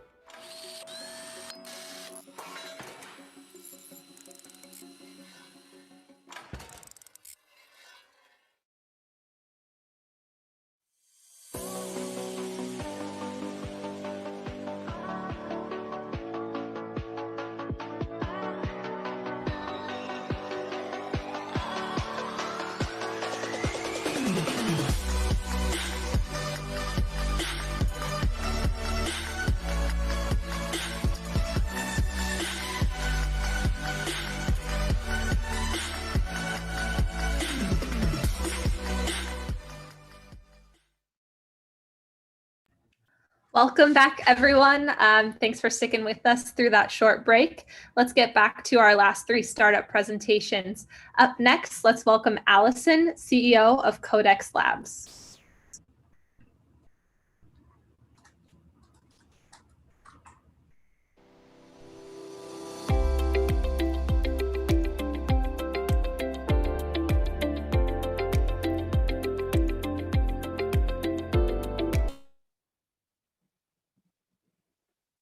Hi, everyone. My name's Allison Bonk of Codex Labs. Thanks for having me. We founded Codex Labs really to revolutionize the way robotics and machine learning companies develop their products. Our mission is to increase the efficiency of a company's engineers and reduce time to market by providing tools for fast development and software iterations. Our founding team comes from Uber's self-driving program, where we built and used the complex infrastructure needed to quickly iterate on your robot. Our advisors range from early members of 510 Systems, today known as Waymo, and CTOs and CEOs of prominent robotics and computer vision companies. So the typical developer workflow in robotics is really focused around this concept of iteration. To iterate, companies collect or generate a ton of dense data. They store it, and then engineers use that data to test and understand their software changes as they build their product. Robotics companies currently build this data infrastructure in-house, and this is where the problem comes in. Functionally, each of these companies' platforms serve the same purpose, but they're all one-offs, and their implementations are often overly complex, expensive, and have difficulty scaling. And that's why at Codex Labs, we're working on providing tooling for the informed development of robotics and machine learning systems. We manage the complexity of this developer infrastructure and tools so our customers can simply focus on building their product. Our initial toolkit really focuses around the idea of managing data that's collected. We help engineers work efficiently with tools so they can quickly find, organize, and use their data that is collected. And we help organizations keep cloud bills at a minimum with tools to make decisions around log usage and deletion, which reduces their storage costs, and also run workflows in our job orchestration, which helps them reduce their data egress costs. We're launching this toolkit with a paid pilot customer in mid-May, and we have an LOI from a computer vision startup to use this toolkit once we can support multi-tenancy in our system. So our platform really supports customers now, but also as they grow. So after this initial toolkit, we're building a lot of tech that allows our customers to use their data for testing via this code execution framework. This framework unlocks a bunch of different features, including a log verification system and system performance metrics, all centered around helping our users build a robust system quickly. So we enable workflows that help these robotics companies build, but what really does that usage look like? We have a pay-per-use pricing model. So usage is really what drives our revenue, and our total addressable market today is estimated to be about $3.2 billion, but it's growing. To look at this growth potential, I want to talk about Waymo, which is Google's self-driving car project. So Waymo's been at this since 2009, technically 2007 when 510 Systems started, and they've scaled very quickly. We know that more robotics companies, as time goes by, are going to follow suit and reach a similar usage as Waymo. Waymo simulates 100 years of driving per day. With considering how much data a self-driving car produces, we estimate that to be about 460 exabytes of data per year. To put that in perspective, that's about 1/30 of what the amount of data the Internet of Things transmitted in 2019. So we're talking about insane amounts of data here. And this is all in their in-house platform. And those in-house platforms are really our #1 competition. So in-house platforms tend to be very expensive and they have difficulty scaling, which gives us clear opportunities to capture new customers of different sizes. Building these platforms in-house is really a distraction to our customers, but not having one at all can be crippling. At Codex Labs, we're really focused on providing companies, both big and small, all of the tools they need to build these robotic systems. And with our platform, hard tech companies will allow them to develop faster and accelerate the next wave of robotics. If there's any questions at this point, I would love to take them. Thank you, guys. Thank you so much, Allison.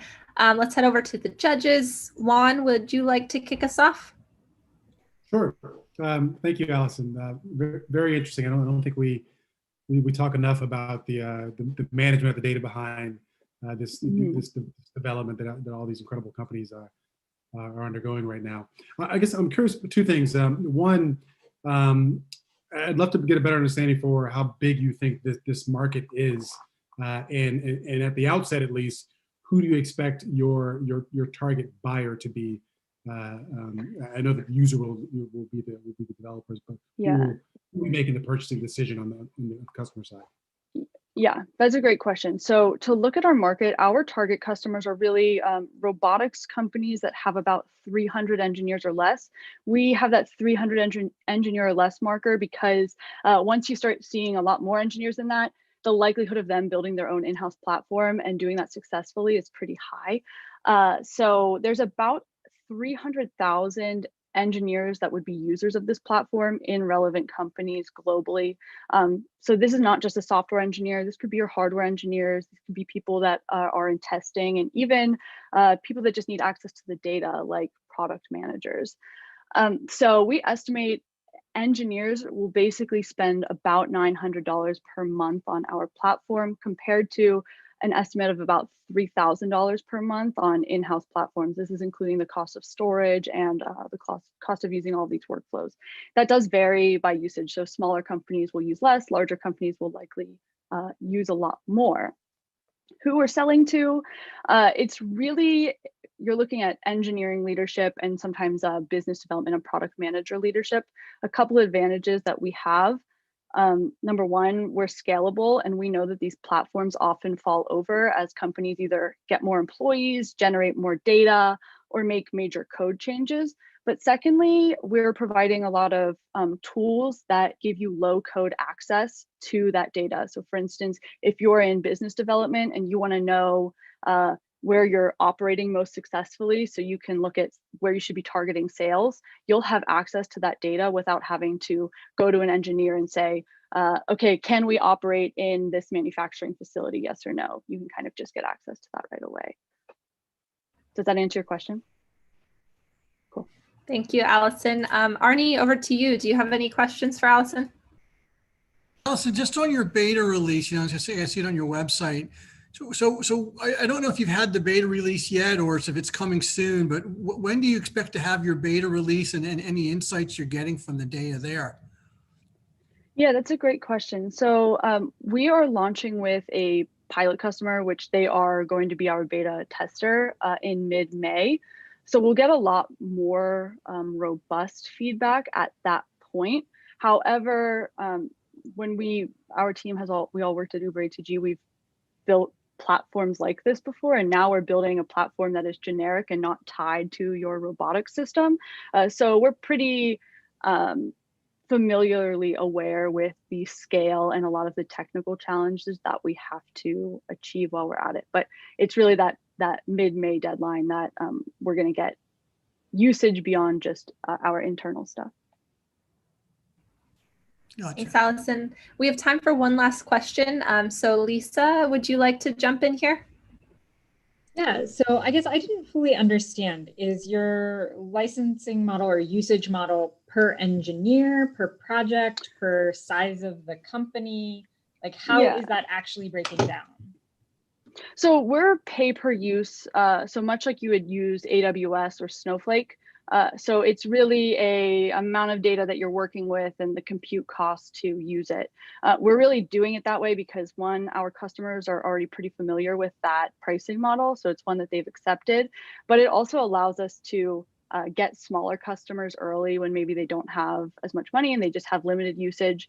But it also allows us to scale without having to worry about, charging someone X amount a month. And then the next week we look on a Sunday and they ran up our bills $200,000, which can happen. Thank you so much, Allison, and thank you to our judges. Up next, we have Prakash, CEO of EXGware. Please join me in welcoming him to the virtual stage.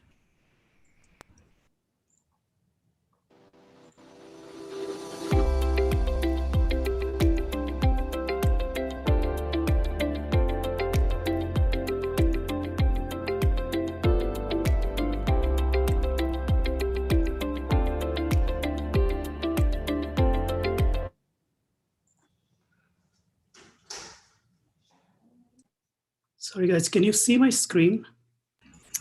Sorry, Prakash, we can see your screen, but we're not seeing your presentation. let me redo that. Sorry about that. No worries.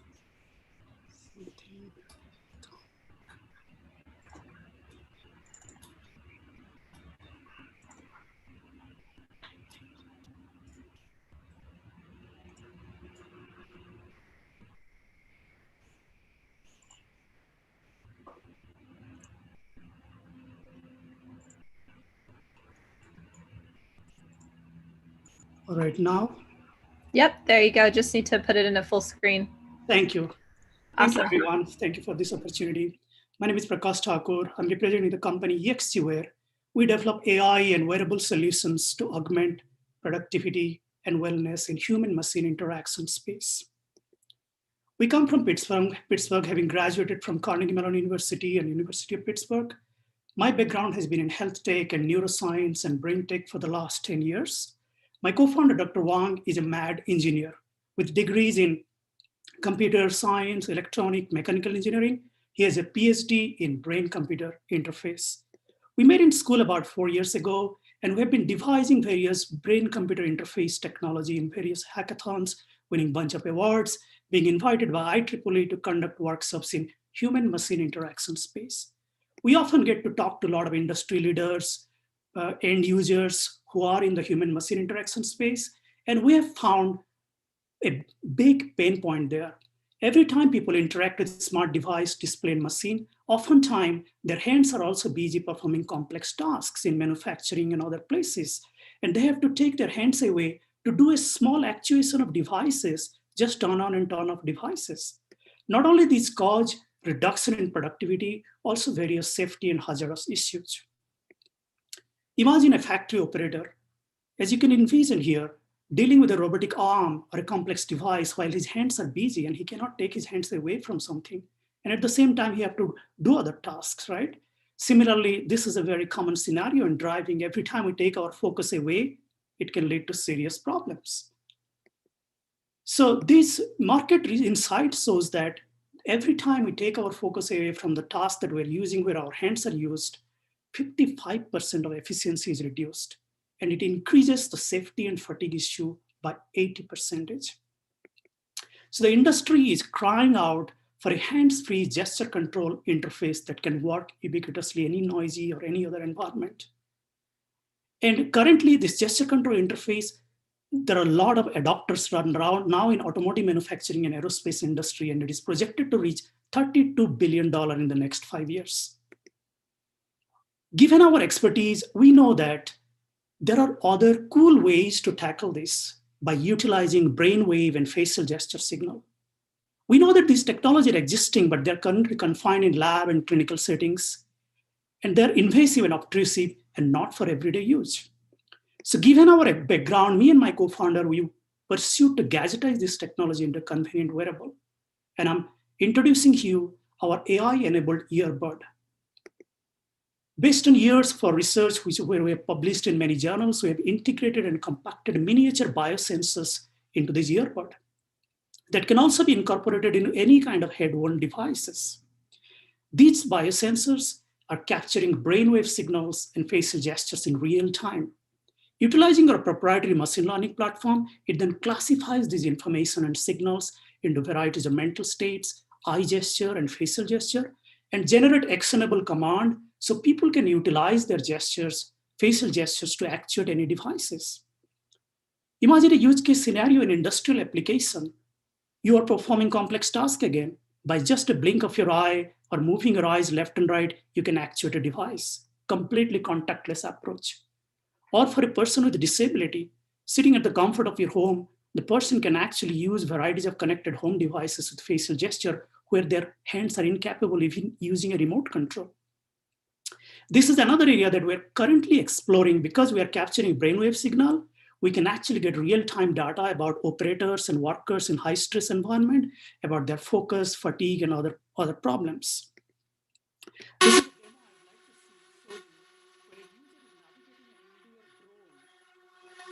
Using our sensible software by making simple eye movement and facial gestures completely hands-free. Another form factor where we have put an extension in earbud where the user is actually navigating a 3D game using simple eye movement, left, right, raising the eyebrow, or just opening the jaw, which acts like a third pair of hands. Since this is such a hot and trending area and it's considered to be the future of wearables, there are a few companies that are working in this space, including you must have heard of Elon Musk's new company called Neuralink. Some of this technology tend to be invasive because it requires to implant a chip underneath the skull. Whereas some other products that are out in the market or just beginning in the market, they require you to wear something like a complicated obtrusive gadget, which is not accepted in the commonplace. By gadgeting this technology into a simple, easily acceptable wearable like earbud, we are not only making it non-invasive and non-obtrusive, this also renders it 10 times faster and 20 times lighter, addressing a serviceable market size of $1.85 billion. We're fortunate to develop amazing industry collaborations in the last 2 years. So we are in conversation with Sony and Samsung to integrate our technology into their next generation wearables. Cable Labs and Comcast Lab have fostered a strategic partnership with us, who are also allowing access to their API so that we can carry out our pilot studies and then expand this into various other wearable, including consumer wearable area. We are humbled by the amount of international recognition that we have received, not just in US and Canada, but also in Asia Pacific, including from esteemed organizations like Audi and NASA. We're thankful to our numerous partners like NSF Corp, Self-Love, and Boomtown Accelerator, who have helped us throughout our journey in the last 3 years. These are some of the words that key opinion leaders and business industry executives that we are in conversation with are talking about our product.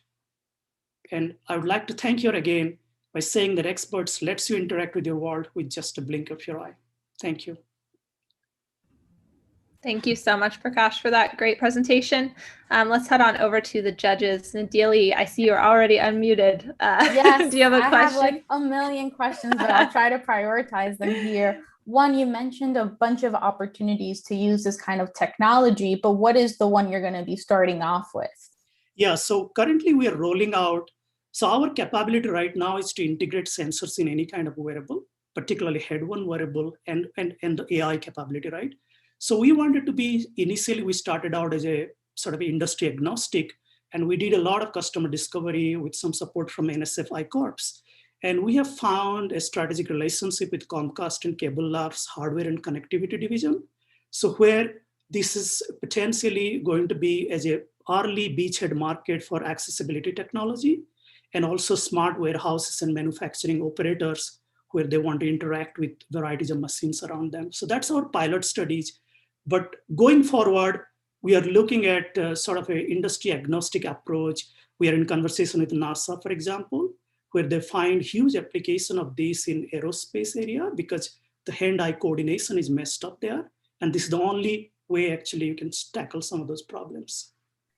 Great. And I have one more question. You know, I like to consider myself a fairly decisive person, but I have my indecision, right? There's moments of indecision. And so what does that mean with interacting with this technology? Am I going to turn a bunch of lights around my house? Am I going to be moving a bunch of things and change my mind? Yeah, so for consumer electronic purpose, some of the conversation that we are having with companies is, you see people are already using AirPods and Galaxy Buds like Samsung product, right? So what the industry is looking for is now how we can make this wearable more intelligent. So with the same wearable, if we build the capability of capturing some of our facial gesture and brainwave signals, suddenly a everyday consumer can use, for example, in your connected home device, right? Let's say you're busy with something, you can turn on and turn off your light or open or close your door without having to touch anything. That's one. And secondly, you can get real-time tracking of your brainwave signals that can potentially give you alert if your like fatigue or stress level is going up. So that's sort of. I guess I was asking more the margin of error, potential margin of error. So in terms of actuating devices, what we have seen is with eye movement and gross facial gesture, we are getting about 95% accuracy. But if we're dealing with more complicated tasks, very, very complicated maneuverability, like you saw in drone and other thing, it is possible, but we have to incorporate more sensors. Thanks, Nadelia, and thank you, Prakash. How about we head on over to Arnie? Do you have any questions?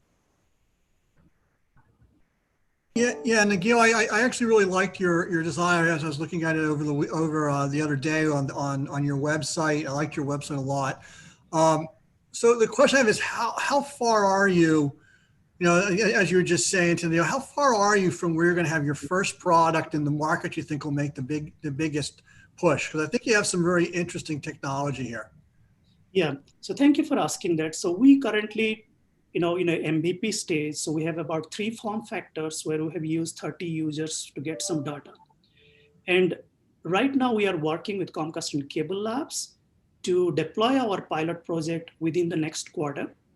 And once we validate that, basically it opens up opportunity for then go to other companies where we are already in conversation with. So we are talking something about 3rd quarter of this year to launch in a larger scale. And that'll be on your first product, or you're going to try and do more than one product at launch? So I think it will be our first product where it will be actuating a device on and off binary command. That's how we'll start. And for consumer electronic, our focus is on, I know it gets a little confusing, but it's actually the same technology that can do dual functions. The other function that we are looking, which we already have, high level of accuracy, is getting this beta wave, theta wave from the brain and letting people know about their mental state, their focus, their fatigue, their sleep, and other stuff. Thanks. I think we have time for one last question. Lisa or Juan, do either of you have a question for Prakash?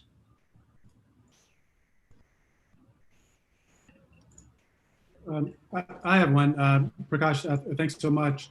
I guess I'm curious about the data that you're going to be collecting through all of these interactions. And it sounds like you're also going to be partnering with a number of different companies to go to market. Curious about one who owns that data, and then how you will work to use the data that you are collecting to make sure that your technology continues to get smarter over time. Yeah, so we currently control all that data and everything. So the kind of collaboration that we're building with the industry, we understand that to bring an emerging technology to the market, we need this sort of strategic corporate partnership. For them, it is completely non-exclusive relationship that we have. Like we have access to their API ecosystem, like Comcast Lab has actually invested on us a little bit. And then we are now exploring sort of a venture capital investment from corporations. But our interest there is simply a non-exclusive access to their API and channels of their marketing and market access. And all the data and everything that comes from that is completely owned by the company. Thank you. Awesome. Thank you so much, Prakash, for joining us. And thank you to our judges. One quick reminder for the audience that this is your last chance to vote for our audience winner and your last chance to be entered to win a free Passport membership. And so without further ado, last but certainly not least, please join me in welcoming Stuart, CEO of eStat Actuation.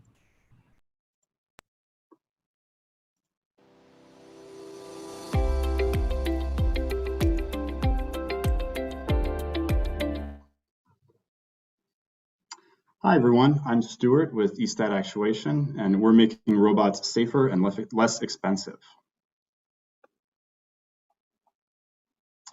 Mobile robots are an $18 billion market, but it could be 10 times bigger if it weren't for 2 fundamental problems. First, big hardware costs, and second, safety concerns due to high weight and low responsiveness. These problems come down to the actuators, or the components that are responsible for movement. They're simply too heavy, too slow, too inefficient, and way too expensive. These components can account for up to 50% of the total cost of a robot. So what we have is a big problem and a big market. To illustrate this, let's imagine we're a team of robotics engineers designing a helper robot to help grandma around the house with simple tasks. It should be light enough that if it runs into grandma, it's not going to hurt her. And it needs to be pretty affordable to work for this kind of end-use application. But when we start designing, we quickly run into the problem that even to walk around or pick up a bag, you need surprisingly powerful motors and gearboxes, and you need lots of them. Even when you get the really high-end ones, they cost so much and add so much weight that you need a much heavier duty structure to support that extra weight. And then before you know it, you end up with a robot that weighs as much as a football player and costs a small fortune to make. At ESTAT, we've created a game-changing new component to solve this problem called an electroadhesive clutch. It works by using static electricity between thin composite electroadhesive films that are housed inside our device, shown in the video on the left. Because they are composite and operate using static electricity rather than electromagnetic effects, they're able to be 3 times lighter and use 600 times less power than the conventional versions. They're also more responsive and don't make noise during operation, and also generate essentially zero heat. We're targeting emerging robotics verticals, including flexible warehousing and manufacturing, because these customers have this pants on fire problem and are willing to work with new kinds of innovative hardware. The market for these actuator components in these particular industries is $3 billion today, and that's just a small portion of the total $50 billion actuator market. Our main competition is the conventional actuator companies, but they're having a lot of trouble innovating and getting past these established technologies that have existed for hundreds of years. There are other smaller companies that are coming up with more innovative ways to solve this problem. However, none of them use electroadhesive technology, and we have 4 granted patents to keep them out of this space. We're selling evaluation units and creating designs for companies like these who are looking to dramatically improve the performance of the next generation of their robots. We've already sold to 6 different customers, and we anticipate $100,000 in revenue from customers this year. Our goal is to get 10 more customers to evaluate our hardware, and then from that group, scale up with 3 of those to achieve $1.5 million in orders by the end of next year. Our team and technology spun out from Carnegie Mellon, and we have more than 25 years combined PhD level robotics hardware experience, as well as experience leading 6 previous startups. I spent 5 years developing this technology in Dr. Carmel Majidi's soft machines lab at CMU before co-founding the company with him. And then we went out and hired Kirby Whitty, who is a fellow CMU PhD with experience in robotics hardware. We're closely tied into the CMU entrepreneurship community, and we're members of ARM and the Pittsburgh Robotics Network. We've raised $500,000 to date, $350,000 of which was non-dilutive funding from the NSF and the Air Force. And our existing investors include Alpha Lab Gear and Innovation Works. And we are just starting a pre-seed round of fundraising. So our asks, how can you, the audience, help us? Well, first off, all of the other ARM members that are watching, we'd love to collaborate with you on proposals for this upcoming cycle. We'd also love to get connected with talented people, both engineers and business development people. And we'd love to receive any fundraising connections based on raising our round now. So thank you for your attention. Just to reiterate, we are making robots safer and less expensive. And looking forward to your questions. Thank you very much, Stuart. Let's head over to the judges. How about Lisa? Would you like to kick us off? All the questions. So first is, what's the lifetime of one of these actuators? How long should I expect one to last? Great question. We're still doing those tests. They take a long time to run. And we've done some preliminary tests. For example, we did an N=1 fatigue study during my PhD, where we ran a clutch to over 3 million cycles. It continued functioning well throughout that fatigue study. That took a couple months, and we had to stop it so I could finish my PhD and graduate.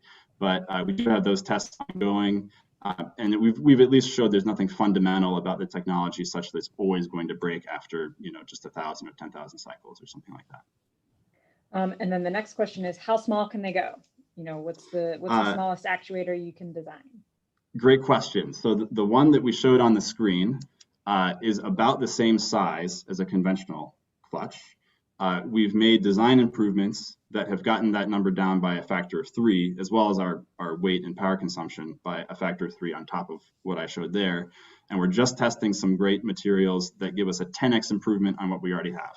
So since this technology is so early on, we're still making big leaps and bounds, and our goal is to be 50 times better than the existing hardware on every metric, including size. Arnie, it looks like you're also unmuted. Do you have a question for Stuart?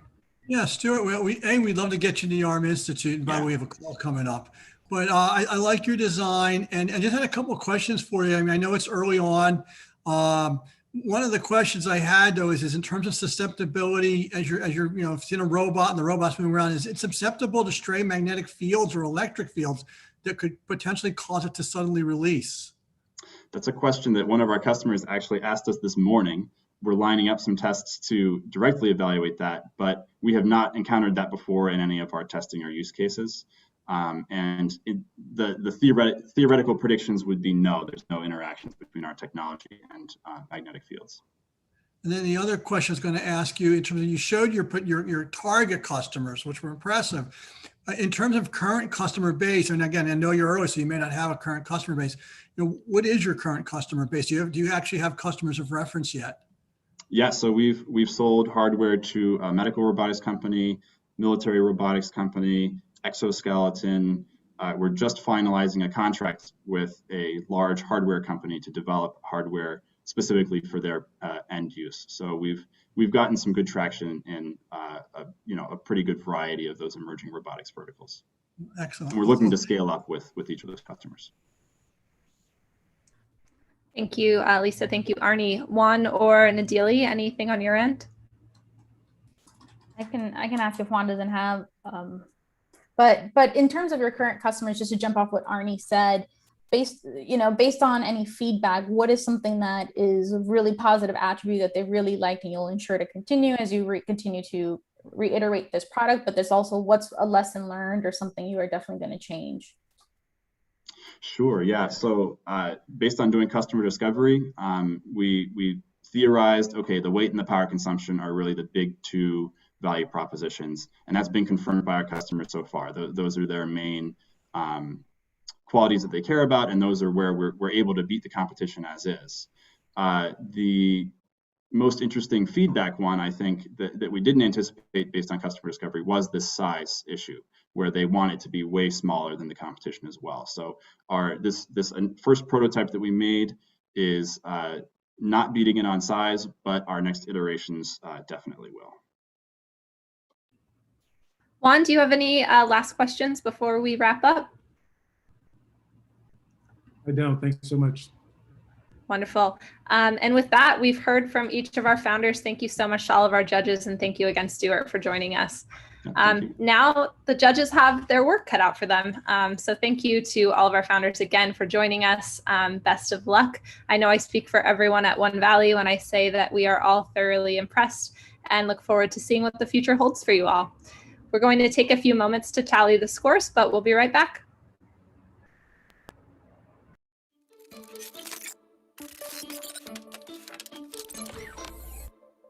A recent report by the Manufacturing Institute showed that nearly 500,000 exciting, well-paying manufacturing jobs are currently unfilled. This intrigues Sam, who'd love to find a meaningful career that he can be proud of. But this is what Sam pictures when he thinks of manufacturing. While today, it's more like this. That same study found that by 2025, the number of unfilled manufacturing jobs could spike to well over 3 million. With so much opportunity, Laura finds it hard to believe that students aren't flocking to the educational institute where she works. How does she find Sam to tell him about their amazing programs? Other sources predict that industry growth, combined with pending retirements over the next decade, could negatively affect manufacturing output in the United States, unless employers can find enough people with the technical skills to work in their modern, automated factories. This is not good news for Darius, a manufacturer who needs good workers to keep pace with demand. But how does Darius find out about Laura's programs that can upskill his existing workers and help him connect with Sam? Only roboticscareer.org connects people with industry-vetted education programs for a career in robotics. The connections built here will create the U.S. manufacturing workforce needed for today's factories and those of the future.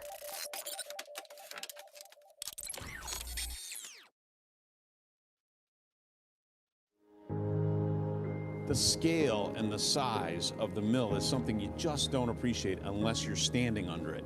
And it's been here for almost 100 years, and it'll be here for another 100 years, because that's the way we build stuff in Pittsburgh.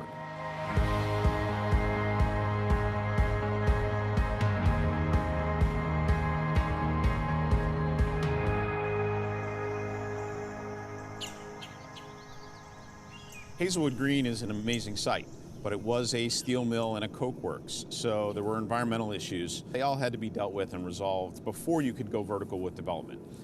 There was this 1,500-foot long rusting metal structure that kind of was an eyesore, but also an icon. And so we were confronted with the challenge of how do we preserve the icon and turn it into something really positive on site.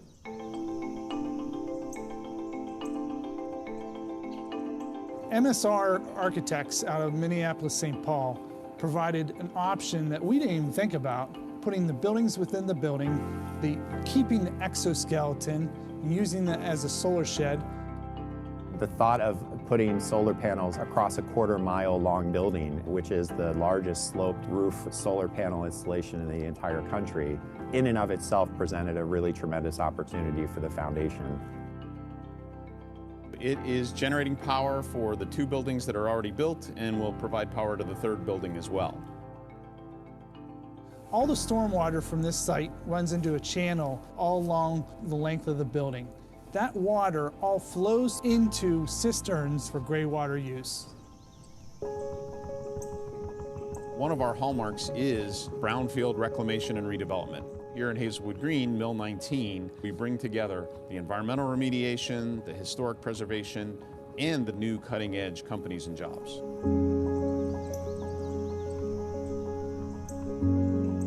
If you stand out here in an afternoon, you'll see the bald eagles swirling above the site. The resilience and rebuilding of Mill 19, integrated with the community, housing the new technology of the future, is really emblematic of Pittsburgh.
A recent report by the Manufacturing Institute showed that nearly 500,000 exciting, well-paying manufacturing jobs are currently unfilled.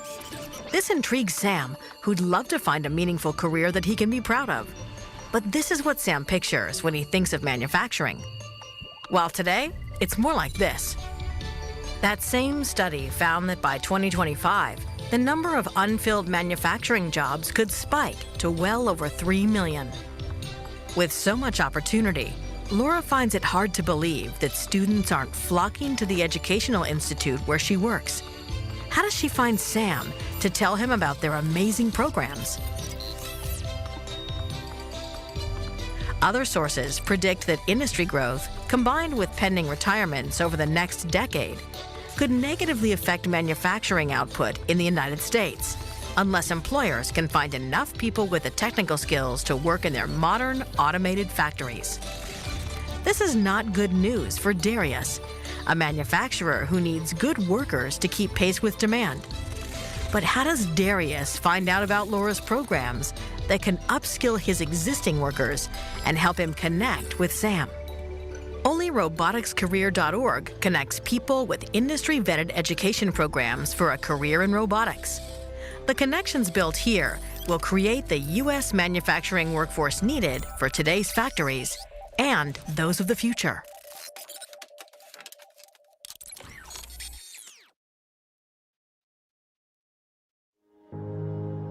The scale and the size of the mill is something you just don't appreciate unless you're standing under it.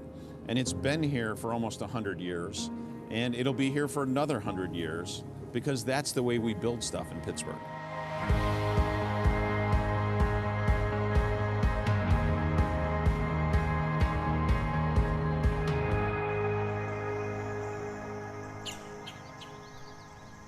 Hazelwood Green is an amazing site, but it was a steel mill and a coke works, so there were environmental issues. They all had to be dealt with and resolved before you could go vertical with development.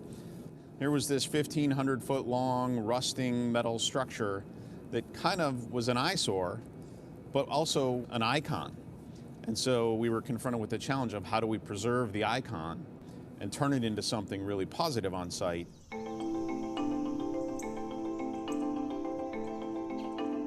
MSR architects out of Minneapolis, St. Paul provided an option that we didn't even think about, putting the buildings within the building, keeping the exoskeleton, and using that as a solar shed. The thought of putting solar panels across a quarter-mile long building, which is the largest sloped roof solar panel installation in the entire country, in and of itself presented a really tremendous opportunity for the foundation. It is generating power for the 2 buildings that are already built and will provide power to the 3rd building as well. All the stormwater from this site runs into a channel all along the length of the building. That water all flows into cisterns for gray water use. One of our hallmarks is brownfield reclamation and redevelopment.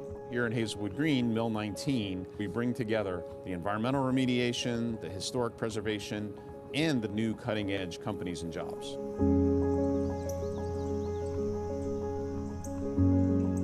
If you stand out here in an afternoon, you'll see the bald eagles swirling above the site. The resilience and rebuilding of Mill 19, integrated with the community, housing the new technology of the future, is really emblematic of Pittsburgh.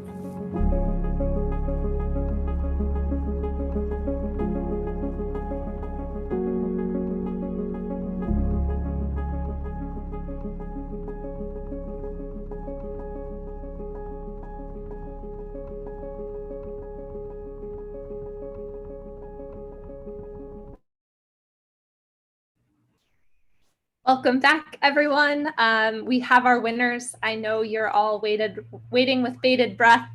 So without further ado, the winner of tonight's audience participation prize and annual passport membership goes to Shreya, founder of Self Best. And because Shreya is located in Pittsburgh, she'll be getting a free annual membership to the Pittsburgh Entrepreneurship Platform. And as a reminder, to the audience, if you do not already have a Passport account, use the code Robotics25 for 25% off your premium Passport membership today. Awesome. And so without further ado, I'd like to go ahead and announce our winner, our winners for the Audience Choice Award, as well as the grand prize winner. In addition to their cash prizes, both winners will receive a free Pittsburgh Entrepreneurship Platform membership and will be automatically advanced to the semifinals of our upcoming Pittsburgh Startup Challenge, which is a citywide competition that has attracted over 200 signups and that has a cash prize pool of $50,000, which I'll get to more in just a moment. So without further ado, as voted by our awesome audience, the winner of our $500 Audience Choice Award will go to Actuation. So we have Stuart here. Stuart, if you want to jump on and say anything. Oh, sure. Yeah. Thanks, everyone. Very honored. Wonderful. We're excited to have you as part of the community, Stuart, and look forward to working with you in the future. And for our grand prize award, our winner this evening is Bloomfield Robotics. Unfortunately, Mark was unable to rejoin for the rest of the event. So we will be accepting this award on his behalf. But again, really looking forward to working with him and the rest of the team in the future. And would really just like to say to all of the participating startups, it's been a great event, and we've really enjoyed working with you just over the past few weeks, and look forward to working with you on many more occasions in the future. And so one last reminder for those of you in the audience, if you do not already have a Passport account, go ahead and use the code Robotics25 for 25% off your premium Passport membership. If you're based in Pittsburgh, head over to the Pittsburgh Entrepreneurship Platform to take advantage of our launch rate of $99. Starting on June 24th, the prices will go up. And before we end, I would like to share a bit about our upcoming Pittsburgh Startup Challenge. Over the next week, we'll be announcing the semifinal events that will be happening during the month of May and June, leading up to a championship finals event on June 24th at the OneValley Innovation Center in Hazelwood Green. I really encourage you all to sign up for a free account on PEP for updates, or check back in on Passport if you're not based in Pittsburgh. All of the companies will be competing for free Pittsburgh Entrepreneurship Platform memberships, free co-working space memberships at our Innovation Center in Hazelwood Green, and a non-dilutive cash prize pool of $50,000. I can tell you firsthand that we've had some pretty amazing applications come in, and you won't want to miss it. Last, I would like to take a moment to thank Arnie and the rest of the team over at ARM for being our partners of this event. It's been great working with you, and we're really looking forward to being neighbors in Hazelwood Green. And I'd also like to thank Lisa, Juan, and Nadili for joining us today as our judges. I'd also like to thank our audience and remind you that you can connect with any of the startups featured today via the Meet the Startups tab at the top of the page. On behalf of myself and OneValley, thank you all so much for joining us, and thank you again to our founders. We can't wait to have you back soon. Take care, everyone.